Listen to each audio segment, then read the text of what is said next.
The Assembly will hear an address by His Excellency Kashim Shettima, Vice President of the Federal Republic of Nigeria. I request protocol to escort His Excellency and invite him to address the Assembly.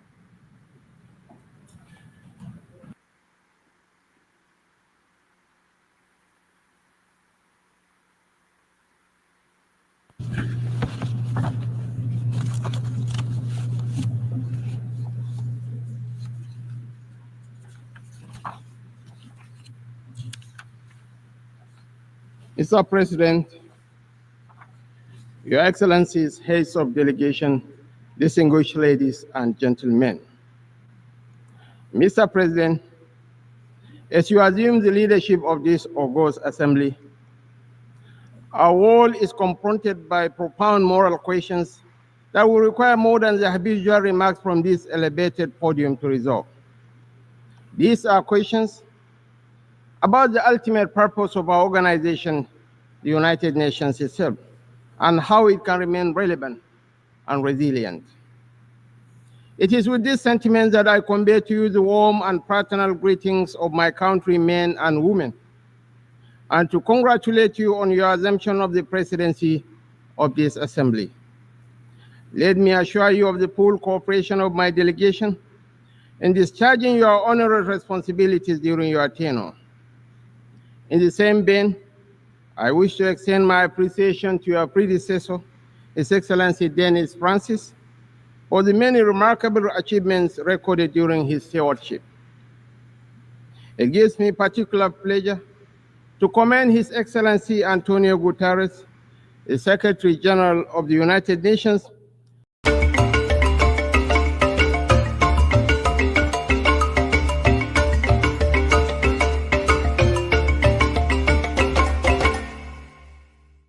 Hello.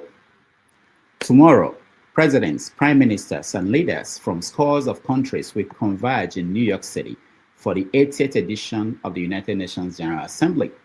Earlier today, ahead of the gathering, the leaders of Australia, Canada, and the United Kingdom announced their formal recognition of Palestinian statehood.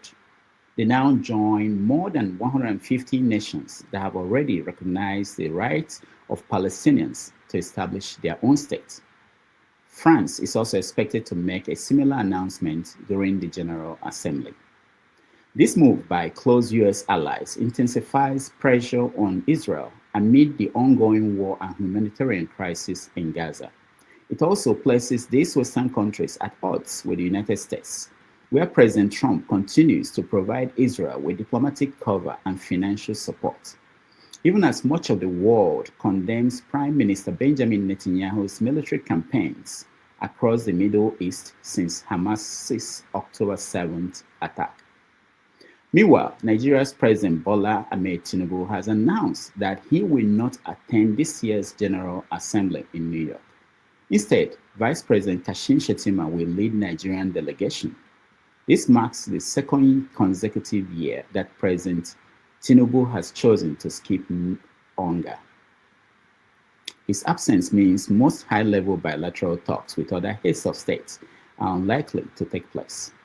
Diplomats warn that repeated presidential absences risk diminishing Nigeria's influence on the global stage, especially at international gatherings like the United Nations, despite the country's standing as the world's most populous Black nation. It is 8:30 p.m. in Nairobi, Kenya, 6:30 p.m. in Lagos, Nigeria, and 1:30 p.m. in New York City. Wherever in the world you are joining us from, welcome to another episode of 90 Minutes Africa. My name is Rudolph Okonkwo. My co-host, Chido Onoma, is on assignment. Back home in Nigeria, President Tinubu faces mounting criticism from the opposition. Still, he presses ahead, signing multi-billion-dollar infrastructure contracts, securing new loans, and preparing to impose billions of dollars in additional taxes on Nigerians starting next year. But the real question is, how should these resources be deployed? And what role should ordinary Nigerians play in shaping their use? For the remaining 2 years of his first term, what practical steps can President Tinubu take to improve the lives and lay stronger foundations for Nigeria's future? Joining us to examine these urgent questions is Dr. Olarinre Salako. Dr. Salako is the Chief Technology Officer at Emakemtos USA Incorporated, where he leads energy, data, AI consulting, and advisory. He holds a Ph.D. from Heriot-Watt University with advanced training in data science from Columbia University.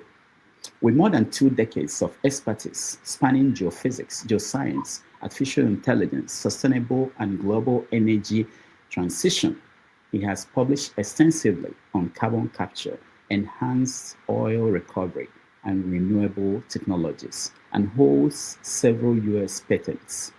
From his base in Houston, Texas, Dr. Salako advises on high-impact projects across the US and Africa, with a strong focus on technology transfer, climate resilience, and building just sustainable energy futures for Nigeria and the wider continent.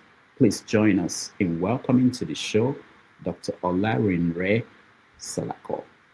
Dr. Salako, welcome to the show. Thank you very much, Mr. Rudolph Okonko. Dr. Damages. It's my pleasure to be with you. Yeah, we're glad to have someone like you, an intellectual with patent rights. I've been dreaming about owning patent rights. I don't know how to begin, Does it ever expire? Well, it doesn't. It doesn't. Wow. When it's part of intellectual property you own for the company you work for.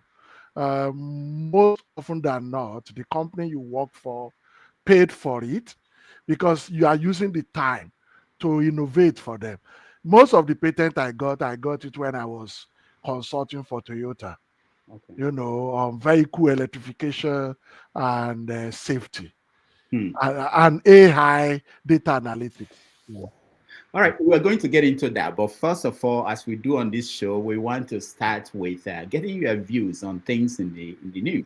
And the first thing we talked about in the news is what's happening in New York here, starting tomorrow, which is when world leaders will gather in New York to have their annual United Nations General Assembly. Ahead of that, we just had that UK, United Kingdom, Canada, Australia, they recognized as a state of Palestinian states. And tomorrow, or on Tuesday, when their president, when he speaks at the UN, he will recognize as a Palestinian state. So what do you make of that? Well, let me start from the United Nations Assembly, General Assembly that our president is not attending. Honestly, it's not too good enough. Last year, he didn't attend as well. This year, he didn't attend. He's not going to attend. And since September 2023, he recalled all our ambassadors around the world. We don't have people talking on our behalf, in places that matters. So there is a saying in Africa, in Yoruba, that says, "Oh, Simbe, Onibawo na shekme." What that means is that you are not there and you are asking, how did they share things? So when you are not there, there is no way you can talk about how they are going to share it. So the president has traveled all around the world. He has traveled to Japan on bilateral investment drive. He has traveled to Brazil. He has traveled to several other places. But this United Nations Assembly, General Assembly, gives him opportunity, a one-stop shop opportunity to meet with all of these people at a time. In the sideline, bilateral talks. He will meet many of them together within a couple of days. But he lost that opportunity. The VP, in a place where several head of state are, the VP is not enough. He should be the one to come and talk more on what he has been talking to those people about. So I think it's not good enough for our image, especially when we don't even have ambassadors to follow up on what the president has been driving. Uh, Concerning the recognition of Palestinian state, I like to say this. When you are fighting for just cause, you have to also be careful to do it moderately. We all are aware of October 7 massacre, attack by Hamas in Israel, and Israel has the right to defend herself. But when you are going beyond ordinary, that leads to almost like you wanting to wipe out entire Palestinian states. You will be losing sympathy from people. Recently they attacked Hamas leaders in Qatar without the permission of the Qataris government. President Trump in America was not even involved because the president said that was done by Netanyahu alone. So you will definitely lose the support of people who love you when you are doing things more than necessary. And I have heard Netanyahu also said that Israel is going to be alone for a long time in their fight. So maybe he's ready for that. And I've also seen that Brazil has joined South Africa in pressing for the case of genocidal case against Netanyahu. So let's see how all these things pans out as things unfold. It will be interesting to see what comes after that. Now, I want to get your view, because when you take an opinion poll, we don't have any functioning one in Nigeria, but most Nigerians tend to support Israel, and let me say most Nigerians from the South anyway, they tend to support Israel, and they don't seem to see some of these concerns by countries now that we know, even Australia, United Kingdom, Canada, are beginning to feel that this is really over the top. Why do you think that is so? Why is it that most Nigerians kind of separate humanitarian crisis and what ordinary people, women and children, are suffering in Gaza from in their support for Israel? Well, this issue is historical. You also have to bring religion into it. It's more of which side. Every side has their own reason for the decision they are taking. But I want to look at it more from the angle of somebody who doesn't have personal interest, or who wants to analyze things from the perspective of being objective. Israel and Palestine, they are neighbors, they are brothers. Historically, they are brothers. So the problem is about land, it's about how settlement, religious right, historical right, all those things. But when you now talk about Nigerians, the Southern tend to support Israel because of their religious inclination as Christians. That in the Bible you have to look for the good of Israel, But in the North, they see Palestinians as fellow Muslims. But we have a lot of problem in our own house that we need to focus on than to put a lot of energy in what is happening in Israel, that doesn't have a clear, direct bearing on what we are facing at home.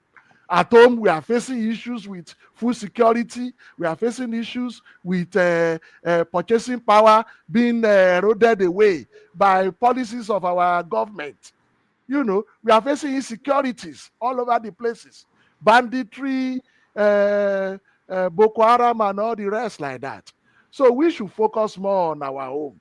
But it's good to know what is going on around the world. Hopefully, at the end of the day, there will be peace in the Middle East. But more importantly, there will be peace in our country as well.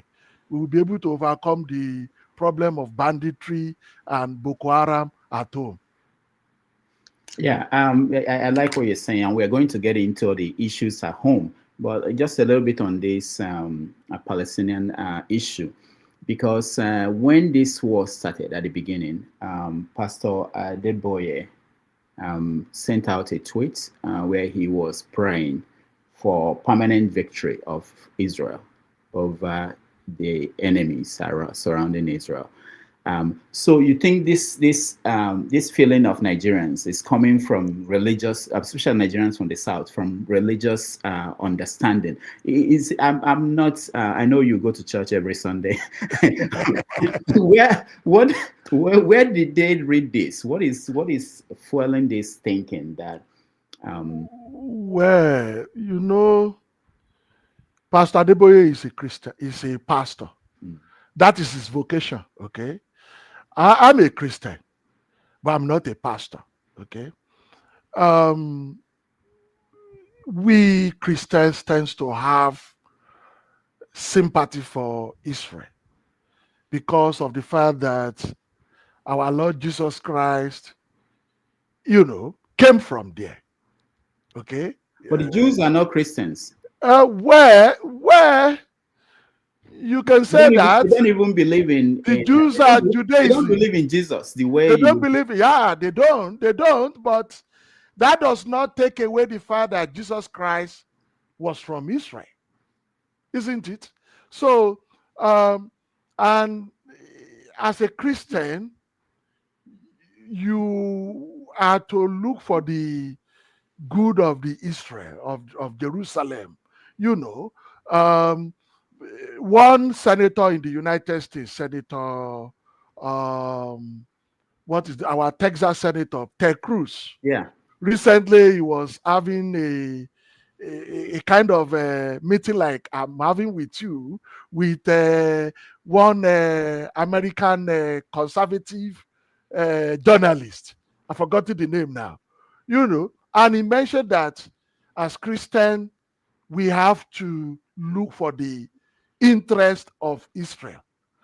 And the same thing you point across to me now, that journalist pointed it to him. But I don't want to go into all this religious matter, because even the Bible says that blessed are those, who seek peace, for they shall be called children of God. Okay, we should seek peace, no matter who is involved.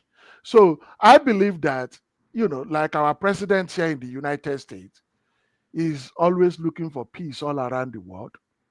I'm sure he's probably tired of the situation between Israel and Palestinians, and it's kind of even very, very telling that he just left UK maybe 2 days ago, and UK, recognized Palestinian state, So all the US ally in Europe are recognizing Palestinian state. That is telling something. So the US cannot be alone in supporting Israel against genocidal behavior, because they are actually performing genocidal behavior, in my view. So I support them in dealing with Hamas if they can. But unfortunately, too, Hamas, they hide under, vulnerable people. They hide themselves in hospitals. They hide themselves. So attacking Hamas is difficult for Israel army, Israel military, without having casualty. We have to also say that. So we have to be able to balance things. But I hope, United Nations, they are having General Assembly, unfortunately, that multilateral organization has not been able to do much in most of all these conflicts around the world. And sometimes I wonder what is it they do in that United Nations, really, But you don't want that, because Fela said it. Fela said that at the UN, one vote is equal to 99. Because veto power. if all of them agree now that there should be a state of Israel, and America says no, it won't happen. So that's why it's not The functional. veto power. Yeah. The veto power. Yeah. Mhm. That's the problem. That's the problem. United States cannot be, I think with what is happening with Australia, Canada, UK, recognizing Palestinian state, I believe United States has to also come up with ingenious, more innovative way to really end the conflict. Otherwise, it will get to a point that United States may be challenged, of their veto power. No, I don't think that will happen. But let's You don't think that will happen? I don't think that will happen. Okay. Because they won the Second World War, and that was one. I know. They gave that power to themselves. Nobody will take it away. Nobody will take it away. But let's go. You talked about the consequences of not having Nigeria's president here for the second consecutive year. Mhm. And the questions is raising. A lot of people in the diplomatic circle they pointed out that it's not good for the top black country in the world. But beyond that, we also read that most of the governors who were planning to come with him, ministers, are no longer coming because he is not coming. Which means Nigeria will miss opportunities, because it's not just about the meeting at the United Nations. There are so many side talks and meetings that happen as part of the United Nations that I'm sure they've been scheduled to attend. Just thinking about the cost of hotels that they booked, they are not going to be giving back their money, because if they were going to come, all these ministers and governors, and they are not coming anymore, these big hotels that charge a lot of money in New York City are not going to say, okay, sorry, you're not coming a week before, not even a week, days. We'll refund you your money and we will leave it open. No, So, but anyway, the bigger issue is that a lot of these ministers and governors are no longer coming. You could think it's a way of saving money for the country, but again, I can tell you that they've already spent some money ahead of time in preparation.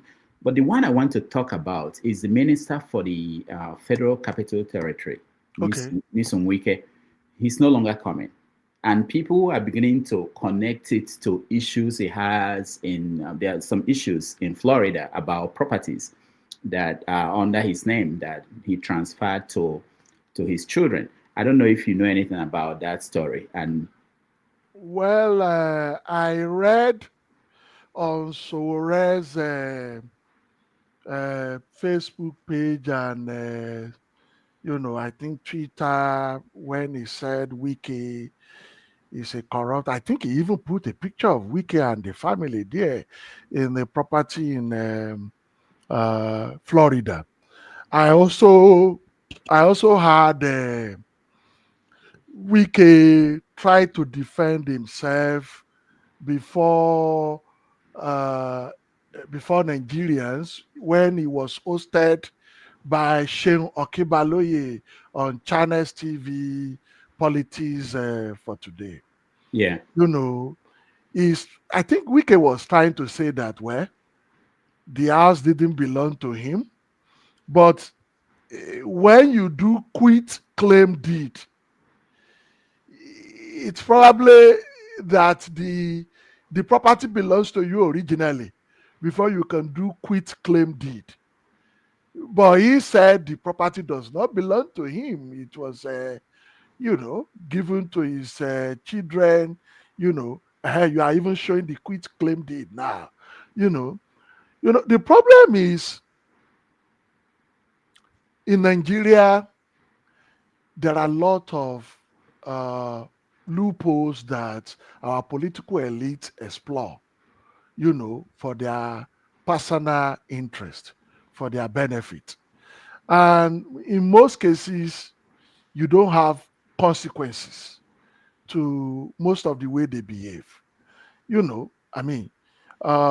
the corruption, there are several corruption cases that have happened, in Nigeria. The Ezani Alizi Madueke is still there, with several billions of dollars corruption relating to oil and gas, and several other ones. Somebody stealing the pension fund. Up to now, we don't, and somebody, accountant general, stealing money. We don't know what is going on with all of this. So now come to Wike, an incumbent Minister of Federal Capital Territory. When you see them building road, doing all sort of infrastructure without even prioritizing things, they are just bringing out money. Some of them are not even well appropriated for. You will wonder whether they are actually being, passionate about helping the country, or they are looking for a way of helping themselves. You wouldn't know. So these are the things. So when and on the other side of it too, I don't want to judge, because you and I now are in the United States. If we are called to come and serve now back home, we already have property here. We already have things here. But there is a buri in Nigeria where you have to, I think, I forgot the name of the organization, government organization, where you have to declare your assets before you hold public office. And after holding the public office, you are still supposed to declare your assets. We now want to see the difference between the assets you have, when you took the position, and the assets you have after leaving the office, to see the balance. So what we may tell you is that go and get Freedom of Information Act to know, what I declared before I took office and what I have now, what I have when I leave office. That is one way to handle that. So to me, I believe that until we have proper accountability system, proper scrutiny system, and citizens coming up with information, just like Sorora is doing, coming with more information, peer pressure, we will continue to have similar cases like this, So that's all I have to say about that. Okay, one last thing. Wike, I just want to mention that Wike's side, they are saying that it was a wife who is currently on the appeals court, a judge in the appeals court in Nigeria, that owned the property. That it was a wife that transferred them to, and the wife is a government official in Nigeria, owned three. Judge, isn't it? The judge, yeah, appeals court. Three I don't know what they cost. The estimate is saying millions of dollars. And in Nigeria, how judges behave. So sometimes some of them do cash and carry. There was a time during Buhari's regime that Department of State Security stormed the house of a chief judge for one reason or the other, and they found several, hard currencies in the house of that judge. So you wonder how a judge, a civil servant, probably earning maybe less than 1 million naira, was having a lot of hard currencies in his house. So we can speculate based on the situation we find ourselves in Nigeria, but we don't have concrete evidence. But it is what it is. Hopefully, one day we will overcome. One day we will overcome. All right, let's leave that subject matter, and but let's connect it to another issue, a subject matter with Sowore. As Sowore has been having a battle with DSS in Nigeria over what he sent out on social media, where he called Bola Tinubu a criminal. The DSS wanted Sowore to remove that tweet, He refused. They wanted Meta, the owners of Facebook, to remove it. They refused. And then they sued. They sued Showore and Meta of trying to force them to remove it. Showore, on his own part, sued the DSS and Meta for saying they must not remove his tweet. Now, it's not funny, but it's very important because I think it's an issue that the court may have to decide for Nigeria. In the sense that, and I wanted to get your view because yesterday I was telling people that in Nigeria, DSS were suing on behalf of the president, Tinubu, saying that Showore defamed Tinubu. But in America here, where we are, Trump is suing Wall Street Journal, suing the New York Times, that they defamed him by what they published. How do you rationalize the difference? Why would the DSS be suing on behalf of Tinubu? Well, right now I don't know what Nigerian law says about this particular situation, but American law is different. In America, anybody can call president anything. People can say he's not my president. They can do protests and say Trump is not my president. They can call president a criminal. Of course, there are several congressmen and senators who have called President Trump a criminal, a felon. I'm bearing in mind that actually courts in New York. Actually, I think, is it New York or even Atlanta or somewhere, convicted Trump. I think it's New York. New York. Convicted Trump, New York, yeah. But by and large, many Americans sees that even political in a way, the conviction as political. But in book, it's a convicted felon in book. So now, comparing that to Nigeria may be different because what I heard is that actually DSS charged Sowore on sedition. And that is kind of funny to me because sedition means, a crime committed against a king, that you cannot challenge a king as a subject. That is a kind of UK law, but I don't know whether we have that law in Nigeria, whether you can, the government agency can charge people for sedition against the president. That would be very funny if we have that. But by and large, I think President Tinubu has never been convicted of any crime, really, by any court of law. We may say, okay, there are a lot of controversies around his personality, around his past, around the way he plays his politics, a lot of things that are not desirable, but he has not been convicted by any court of law as a criminal. Now, so there has his fundamental right to free speech, and it is left for somebody whose Sowore's fundamental right of free speech infringes upon, your fundamental right of free speech may infringe upon my own fundamental right. I can sue you to court, and then we can determine that in the court. But for DSS now to take that upon themselves when the president has not reported, okay? So it takes somebody to report to police and say, okay, this person infringed on my right.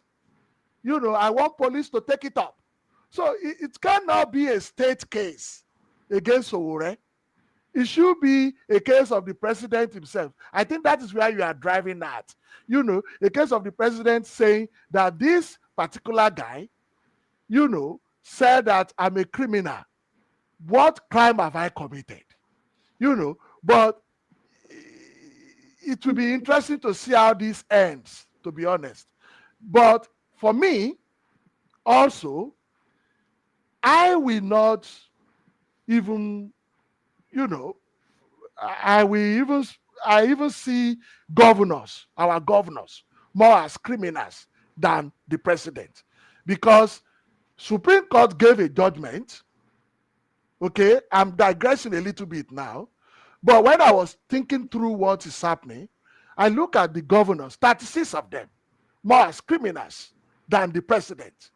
Supreme Court gave a judgment based on our inadequate constitution that the 774 local government that ab initio are not supposed to be in the federal constitution, that those local governments should have their direct allocation funding not being trampled upon by the state governors. But since that judgment was given, all the 36 governors have not obeyed the law. That's criminal and the president is not even helping in the matter. The CBN governor is also not helping in the matter. He's asking the local government to submit 2 years audit before they can get money to run our grassroots. So I think the Sorore case with the DSS, with the president, should also open our eye to what kind of government we are running. What kind of law do we have in the country? So, and it will be interesting how the court determine the case. And it's good that they both counter sue each other.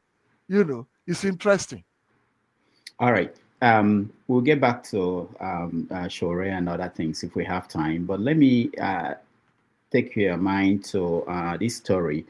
The Nigeria's federal government, they paid 330 billion naira to 70 million households in Nigeria as what is called conditional cash transfer. 330 billion naira to 70 million households. A lot of people have been going around looking for those households, trying to find the people. It's not for me. They've not been able to find them. I don't know if you met anybody, but bigger question is, I know you deal with these issues like money and how it's being used and the best way to use the resources of the country to help ordinary people. Is this the best way? Let's say that actually No, they were absolutely 70. no. Okay. Absolutely no. So now, the president did 2 reforms that threw Nigeria into chaos. The tragedy with our country is that people go into government without having deeper thinking, deeper thoughts about what they want to do, what will be the impact of what they want to do. You just came in and you stop subsidy. You have said you will stop subsidy, but you didn't understudy things to know maybe this subsidy is not even much. Maybe it's a lot of corruption. We saw Ngozi Okonjo-Iweala trying to audit subsidy regime during Jonathan's presidency. Okay? So you came and you removed the subsidy, you threw everybody into problem. 30 million Nigerians were thrown into poverty within 1 year of Tinubu, getting into the office because of 2 major policies, the floating of Naira and the subsidy removal. As important as those things are, you cannot do things that will make people poorer. You have to do things systematically. We call it system thinking. What will be the impact of what I want to do? How can I minimize that impact? So the 330 billion naira you talk about is an afterthought that was not well planned for. Therefore, there is tendencies that such amount of money will end up into private pockets. So how did you, first of all, identify 70 million people that you needed to give the money to? You know, how did you identify them? How did you know their income level? How did you know whether they will benefit or not? So these are some of the things. So that conditional transfer, you know, is faulty. It is possible if you have the data. You know, you can help do conditional cash transfer in a country where you have adequate data of who is who. You know, American government now, if they want to know where is Rudolph Okonkwo, they know where you live. Okay? They know where Olarinre Salako lives. They know our economic, each of us, individual economic status. If they want to give some, during COVID, they know how they gave money to people who needed it. And, you know, my children go to school. They know the children that needed extra, that needed free lunch. They know the children that do not need free lunch. So when you now put 330 billion and you say you are doing conditional cash transfer to 70 million households, so the questions are, how did you determine that 330 billion will be enough? How did you determine the 70 million household that you are giving it to? You know, can we audit it? So I challenge the ruling government, the government, to audit it. Can they bring out, you know, people who actually benefit from this money? You know, people are still suffering. There is still food insecurity in the country today. You know, a lot of people who are not even asking for help from some of us in the diaspora before, they now ask for. So I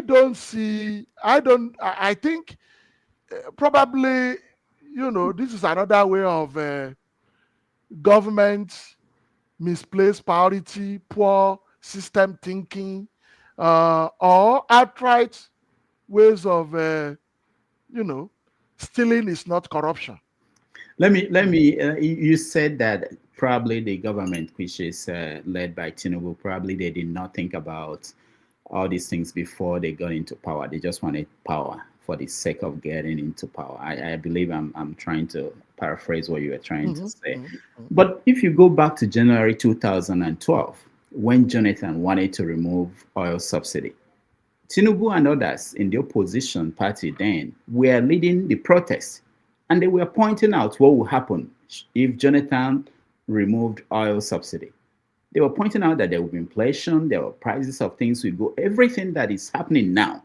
They knew it in 2012 when they were in opposition. So it's not that they didn't know. It's just that they didn't care, had no solution. They didn't plan for how to solve it. You are correct. You are correct that they protested that time. In fact, I remember that some of those protests led to Farouk Lawan, one House of Representatives, investigating the subsidy regime involving Otedola and others. And in the process, they set up Farouk Lawan with $500,000. And that bribery scandal resulted in Farouk Lawan going to jail and Otedola still walking free. Despite that, you know, there are several cases of stealing through subsidy regime, you know, and that also led to Ngozi Okonjo-Iweala, Dr. Ngozi Okonjo-Iweala, coordinating minister of the economy that time, doing auditing of the subsidy regime, because Jonathan that time wanted to see how much should we even be paying as subsidy?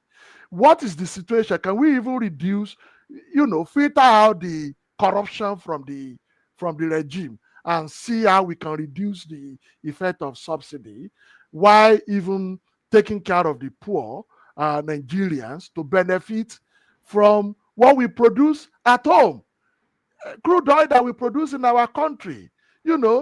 We should benefit. We shouldn't be, energy is not cheap all around the world.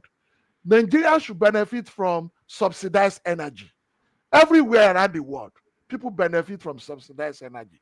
So you are right that they probably are aware of the impact, but they didn't care because they wanted money. Maybe they wanted money to do the Lagos Calabar Coastal Highway or any other thing that, they want to have a signature project and be able to, say during their own time, this is what they did. But the poor are suffering the more. And as I wrote in one of my articles, I said, Anyagbe Ajadun. Anyagbe Ajadun means that, when you are frying a dog meat, it takes time. But before you get that dog deeply fried, you have to eat something. Nigerians are being put into, more and more Nigerians are being put into poverty. A lot of middle class people are being, their income are being eroded away. They don't have, their purchasing power is being eroded away. So something really has to be done. Tangible, something tangible has to be done. And it is not by giving 330 billion to also that we don't know who they are, which is another wastage in my view. Okay. All right. We are going to get into more of the policies that Tinubu is pushing in this current administration. One of them is really about the new tax structure, which I don't know if you've had a time to to pay attention to. We'll talk about that. But let me show you this. This is something that people dug up recently. This is Tinubu as governor trying to get all the governors of Nigeria to oppose a tax on fuel that the government wanted to impose Obasanjo when he was governor, when Tinubu was governor in Lagos State. And now, in the tax bill that he signed, there is provision for 5% tax on fuel for Nigerians.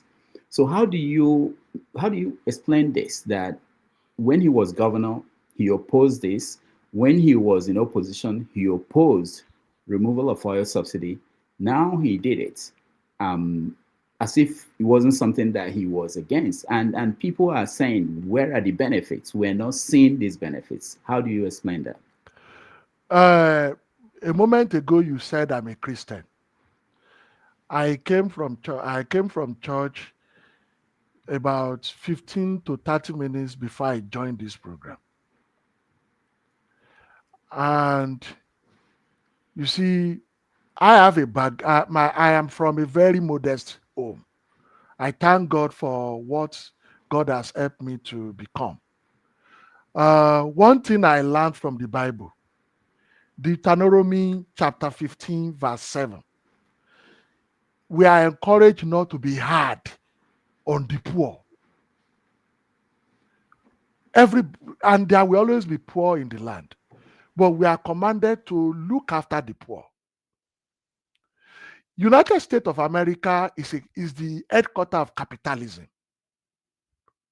Okay? But still in the United States of America, they have a way of taking care of the poor. Okay? Now, a government that removed fuel subsidy, that threw away the bathwater with the baby. The bathwater is the corruption in the subsidy regime, which Jonathan was trying to sort out that time. Tinubu did not have the courage to sort it out. Rather, he just decided that, okay, let me remove the subsidy, get rid of the subsidy, so let's have free open market, but without paying attention to the poor. Now, if you now want to now impose another 5% on fuel tax on people, you won't kill them finish. You won't kill people finish. Currently, to run a generator either to do SME or to do to run your house, you spend between 400 naira to 600 naira per kilowatt hour that your generator produce. 400 to 600 naira per kilowatt hour for your generator. In America, 1 kilowatt hour is about 220 naira. Now, if you don't have electricity, you will buy fuel. Some people buy petrol to fuel their generator. Some people buy diesel. Now you are imposing fuel tax again. So you are compounding people's problem. And governance is about the people. There is no other way to look at it than to say this government has to slow down. They have to slow down in their drive to get more revenue. We know they have a lot of projects they want to do, but they still need to slow down in taxing people out of existence. You know, if you remove subsidy, make it that for now. Don't impose tax now. Make life easy for people first. Let them come out of the food insecurity first of all. Let them balance up. Let their purchasing power increase a little bit before you impose tax again. That's all I have to say about that for now. Thank you so much. And we will let our audience to join us in the conversation, but we want to touch on a few other things before that time. There have been so many essays you've been writing about the state of the country and what you think Tinubu can do to help real people in real time before the next 4 years, which is where I think his attention now is on how to win re-election. But I want to bring you back to power sector, because you are interested in that sector and you have a lot of knowledge about what's going on. Tinubu himself said that if he said, I don't have the audio now, I will have played it for people. He said that if I don't give you power, 24-hour power in Nigeria, don't vote for me again. He said that everybody had him. We are getting to 2027. It's not likely that we are going to get even 10 hours power, not to talk of 24 hours. But he wants to be reelected, and they are making every effort to get people to vote for them. What is wrong with the power sector in Nigeria? So, that statement, he made it when he was campaigning. That was December 2022. Unfortunately, you know, when you tag our conversation, practical things Tinubu can do, he doesn't have 2 years. He has only 1 year remaining. Because already his political party has adopted him as the sole candidate. If you go to Abuja now, you know, several people, even Shane Okinbaloye was mentioning that the president's poster is all over the places in Abuja. You know, the campaign has already started. So, and you know, unfortunately also, the Minister of Power, who happens to be my brother from Oyo State, Adelabu, he also has his 2 eyes fixed on Agodi government house, while he's using 2 legs to run after collapsed grid, national grid. So you will realize that there isn't much they can do again in the next 1 year, to be honest. Now, the Nigeria power system is full of a lot of intrigues. And I want to say this one, very, very important. And I want listeners at home, wherever they are, to take note of this.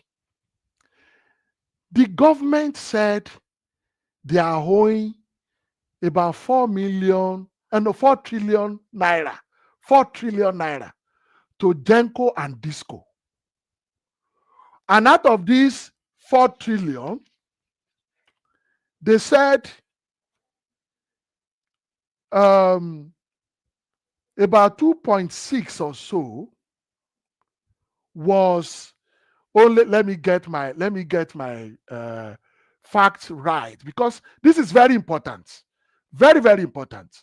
So out of the 4 trillion, they say 1.9 trillion naira was the debt for only 2024. Only 2024, 1.9. The remaining 2.1 was from 2015 to 2023. Then in 2024 only, 1.9 trillion was owed to Genco and Disco. How did we arrive at this? When there is no light, when there is no electricity, when people barely have electricity for 5 hours, 10 hours in a day. They need to be transparent with this. And they are about to pay the money. They are about to pay 4 trillion naira to Genco and Disco. We want to know those companies, how much we owe each of them, for how many megawatts of electricity they supply. They need to be transparent with it. Our power sector, there has to be an emergency declared and the books opened to all Nigerians. Now, when President Tinubu gave the approval, he said it was a tentative approval. Immediately, the Nigeria Bulk Electricity Trading Company, they said it is not 4 trillion naira, it is 1.8 trillion naira.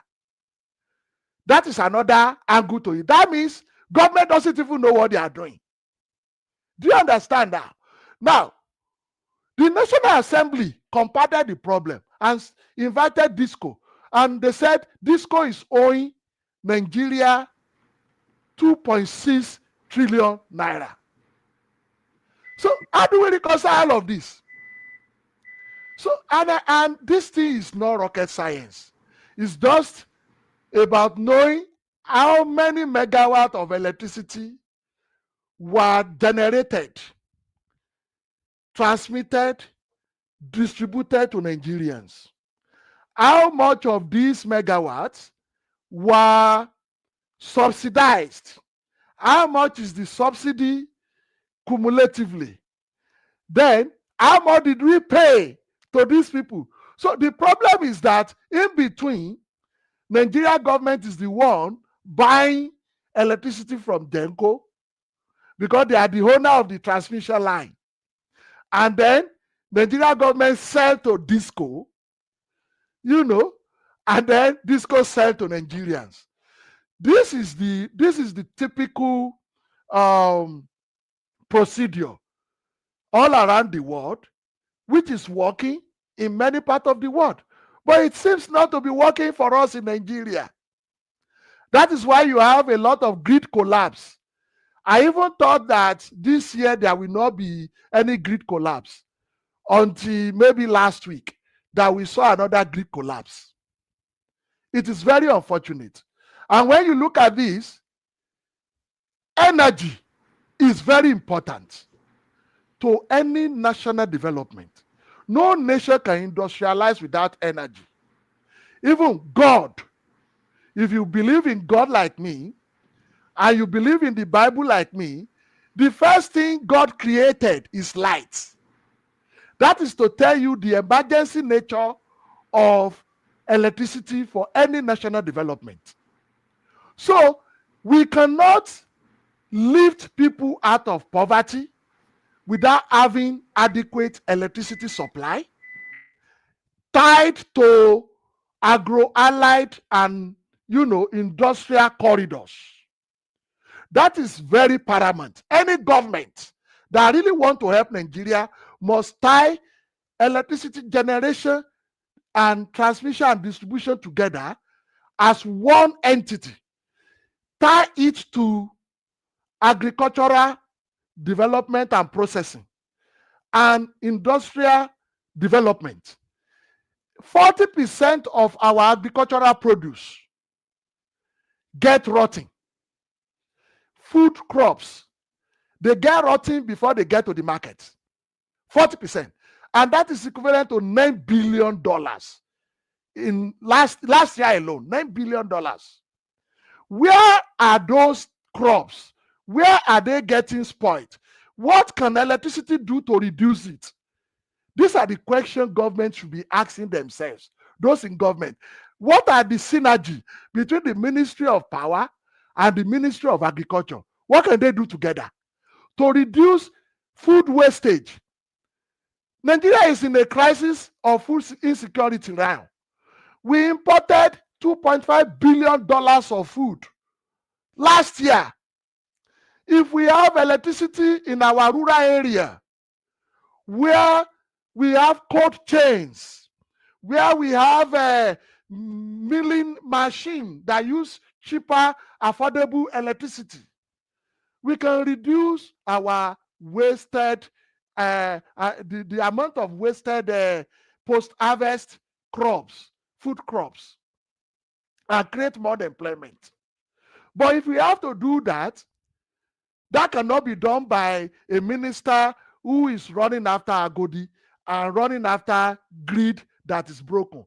And is not even transparent with Nigerians about how much we are owing to Genco and Disco, whether we are paying for the darkness or we are paying for the little light they supplied us in the past. We need to know all of this. There are a lot of opportunity. All of these problems, I see them as opportunity because, there are various ways, many working models that we can bring to Nigeria. Rural electrification in America started as far back as 1933 by President Franklin D. Roosevelt. He electrified entire rural America, not with free markets, because utility companies see rural electrification as unprofitable that time. So Franklin D. Roosevelt came up with idea of cooperative ownership with low interest, long-term loan. That is an idea we should use in Nigeria. Get farmers and SME manufacturing companies, put them into corridors where farm produce can easily utilize cold chain, where we can use electric power irrigation system, where we can do some processing, drying of crops with electricity, affordable. Let them be the one that we own distributed energy. Solar, for instance, you can have, you can estimate how much megawatt of solar a particular corridor we need. Give them loan, build the system for them, set up a cooperative for them to manage it. They are the owner. They will just be paying back.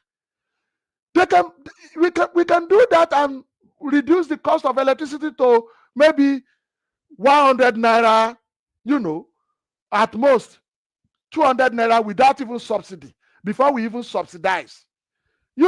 It's possible. So with that, you remove the inadequacies of Genco, Senco, and all these transmission problem, the collapsed grid. So we really have to think and sit down and think in terms of a system in which there will be inter-ministerial agencies, collaboration, thinking in terms of a system. All right.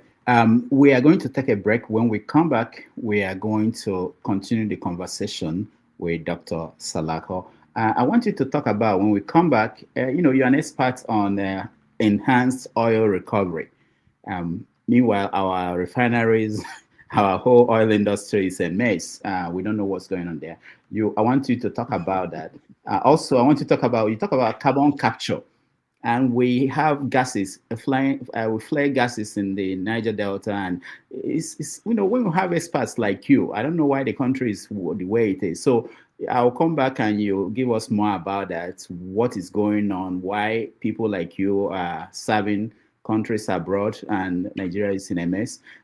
And then we get people also involved in the conversation. So let's take a break, and thank you so much for being with us.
Welcome back, everybody. Thank you so much for staying with us. We're having an interesting conversation with Dr. Salako, who is a consultant and energy specialist with patent rights, many of them in America. He has a doctorate degree. He's an expert in energy sustainability, carbon capture. We can capture gas. Dr. Salako, we can capture gas. We waste gas in Nigeria, and you are capturing carbon for other people. So what is going on? Why is it that we, till today, after how many years of discovering oil, crude oil in Nigeria, we still cannot manage that resource? Unfortunately, it's still part of the Nigerian question. You know, when a country has political problem, they will not be able to manage their resources appropriately as well. But I think recently there are efforts to utilize gas. I am aware they are building a lot of gas pipeline.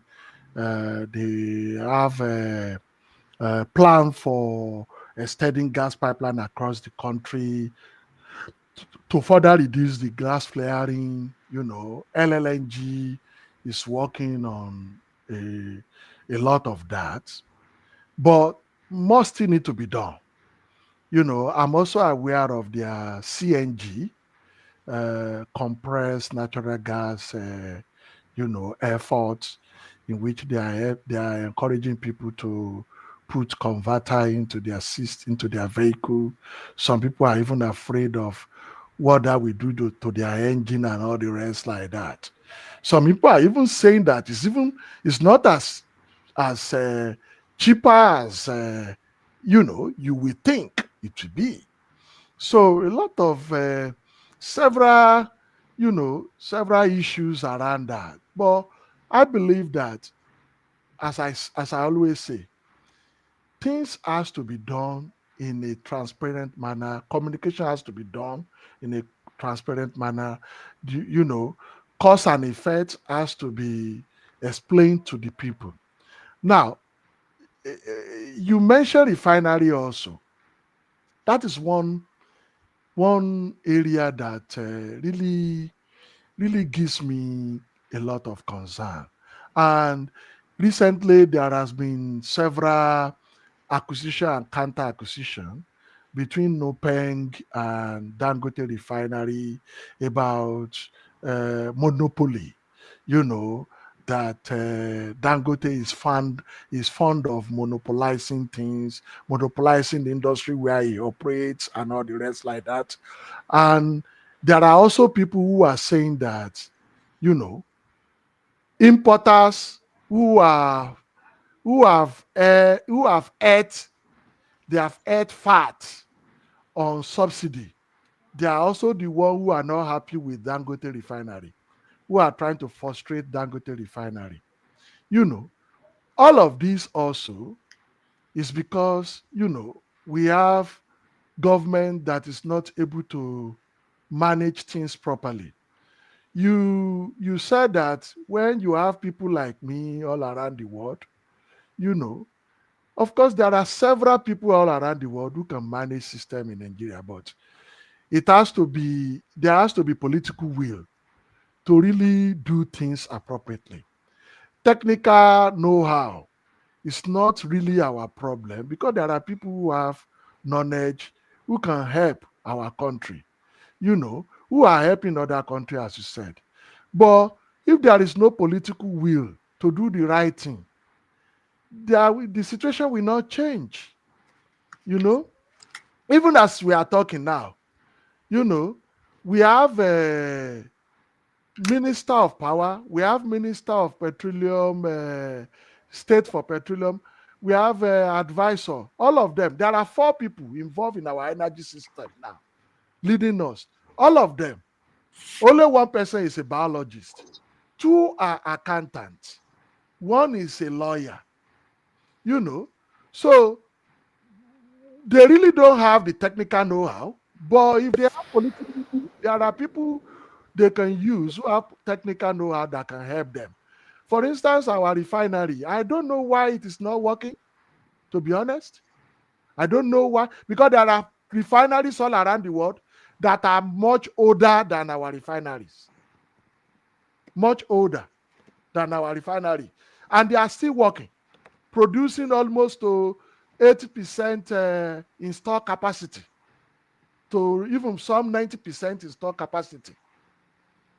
Ours are not producing anything. And a lot of money have been put into them, from one government to another. And it's still not working. People have said they should sell it. I don't believe they should sell it. I believe it should work. If we cannot get refinery to work that will help our country, then why do we even have a country? Why do we have a country? All the OPEC countries have refineries. All other OPEC countries have refineries that are working. So the best we can do is to now say, okay, maybe we should give it to an operator. Give the refineries to operators. Let Nigerian government have share in the refinery. After all, we have share in Dangote's refinery too. NNPC has share in Dangote refinery. No, but they did not finish paying. I don't think they still have shares. They were going to give some money. They didn't give. Just check very well. I don't think they still have. Well, so our refinery, the one we have, the whole idea of government getting involved in all of this, because some capitalists who like free market, who believe that free market is the best. Some of them did not even live in America, where even free market is moderated by government one way or the other. But World Bank, IMF, and all the rest, all those multilateral organizations will come to our country and say free market, remove subsidy, and put people into trouble. Whereas in other Western nations, they find way to subsidize not only production, they even subsidize consumption in a way. So we can use the refinery to moderate.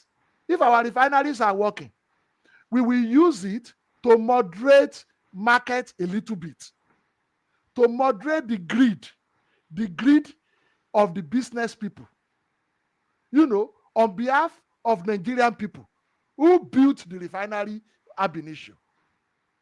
But if you sell it wholesale, you sell it so cheaply to political cronies and all the rest, the masses will not benefit from it. So the free market, you think if you stay, maybe the price will come down in a free competitive market, is a lie. It will not come down to the level of affordability by the common man.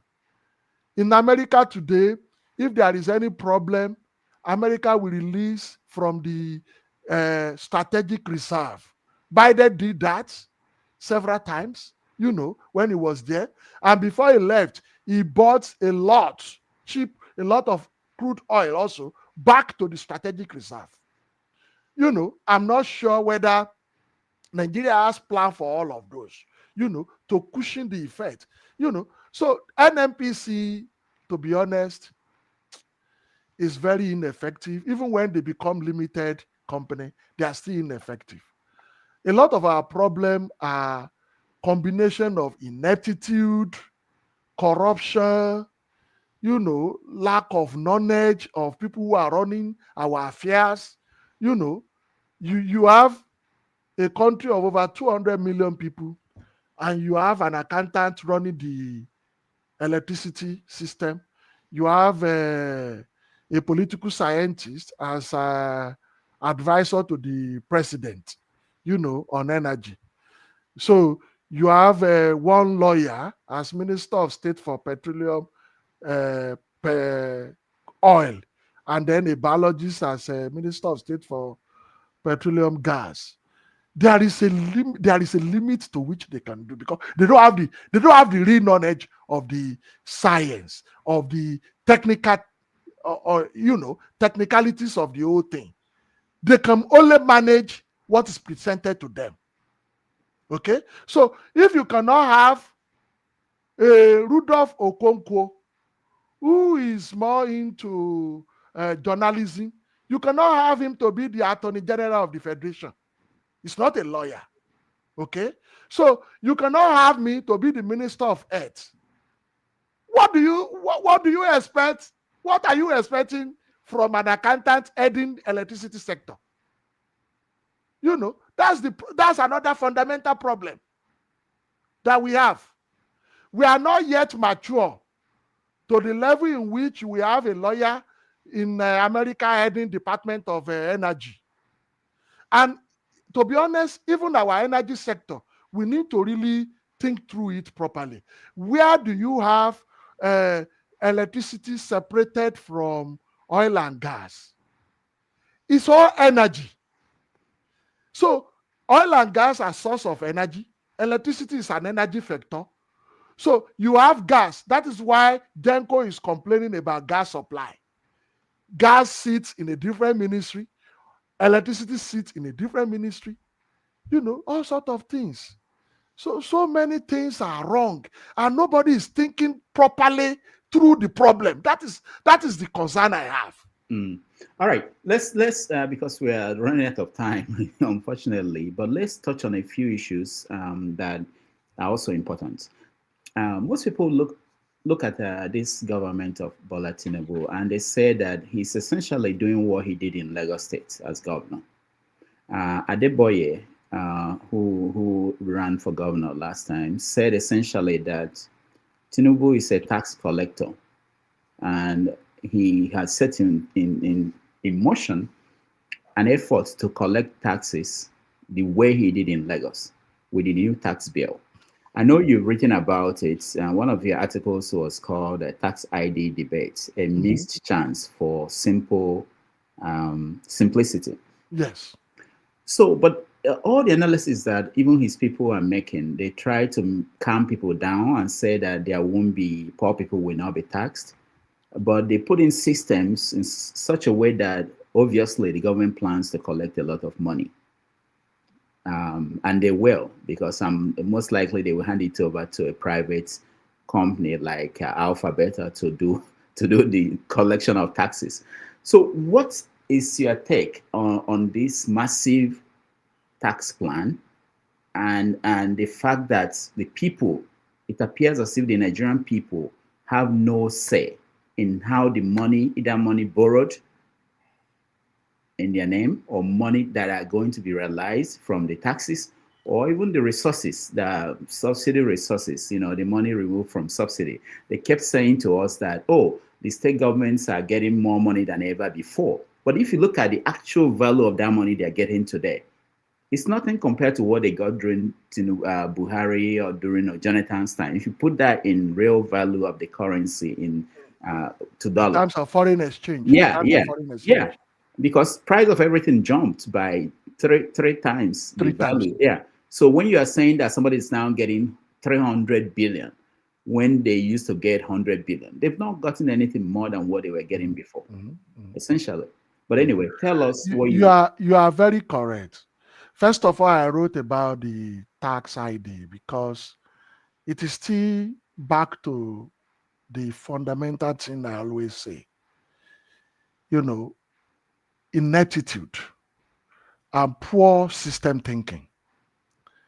All over the world, citizens pay tax. We are in America, we pay tax.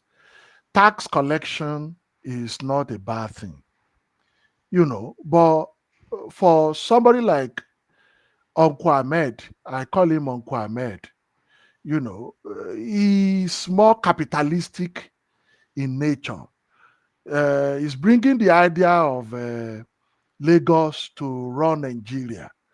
And, you know, he has to really understand Nigeria as a whole and the difference between Nigeria as a country and Lagos as a state of elite and middle class. And of course, there are poor people in Lagos too. So when you look at Tinubu government, even when he was in Lagos, when you go to interiors of Lagos, you will realize that there is no development there. Many schools are not attended to. So, but, you know, because he was able to get tax and do some projects that are appealing to the middle class, you know, and elite, people think he did well in Lagos. Now, coming back to the issue of loan that is taking, and even the subsidy savings that he has gotten. He's running Renew Hope development projects. One of the projects is the airport that I heard Minister Keyama saying that they will complete the international airport terminals that will make Nigeria a connecting hub in Africa. All these are good, but the problem is a lot of poor people do not travel through the airport. A lot of poor people are looking for safety net. Their salary is no longer able to buy food on their table. Now, and you now want to talk about tax. We have spoken about 5% tax on fuel that they want to introduce. Now, the tax collection, they probably will get a consultant the way he got for Lagos, as you mentioned, Alpha Beta. Some people even insinuated that time that Alpha Beta is his company. Maybe that consultant will now say they will take maybe 10% or 20% of the entire money. You look at the way our system work inefficiently. When we have inland revenue services, you cannot imagine America IRS not able to collect tax and hiring Rudolph Okonko or Olarinre Salako as a consultant to collect the tax from Americans. But because nobody will talk, even the opposition will keep quiet. Because when it is their turn too, they will see it as an opportunity to enrich themselves. So that is the problem. It's really a big problem. And I really think that the civil society organization will look into this, that the tax that will be collected will only be collected by Nigeria Inland Revenue Services, not consultants, that we take a large percentage of the money that we are supposed to use for our development into their own pockets and probably share with the politicians at the end of the day, if they are not the one that even own the consulting company. Especially for this government that is doing Lagos-Calabar Road without any public procurement system, no transparent competitive bidding, and they are doing the same thing for the airports too. They call it Renew Hope Developmental Fund, which they got from the savings of the fuel subsidy. Now, I think people should pay tax.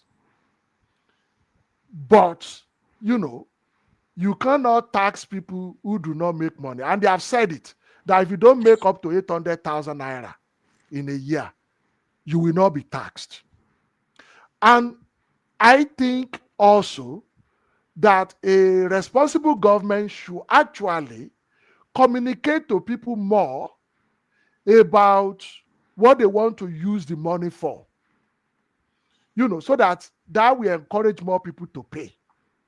I also think that, as I mentioned, that they miss the opportunity for simplicity, that they should tell people that they don't need any tax ID apart from their national identity number. In America here, the only tax ID I have is my social security number.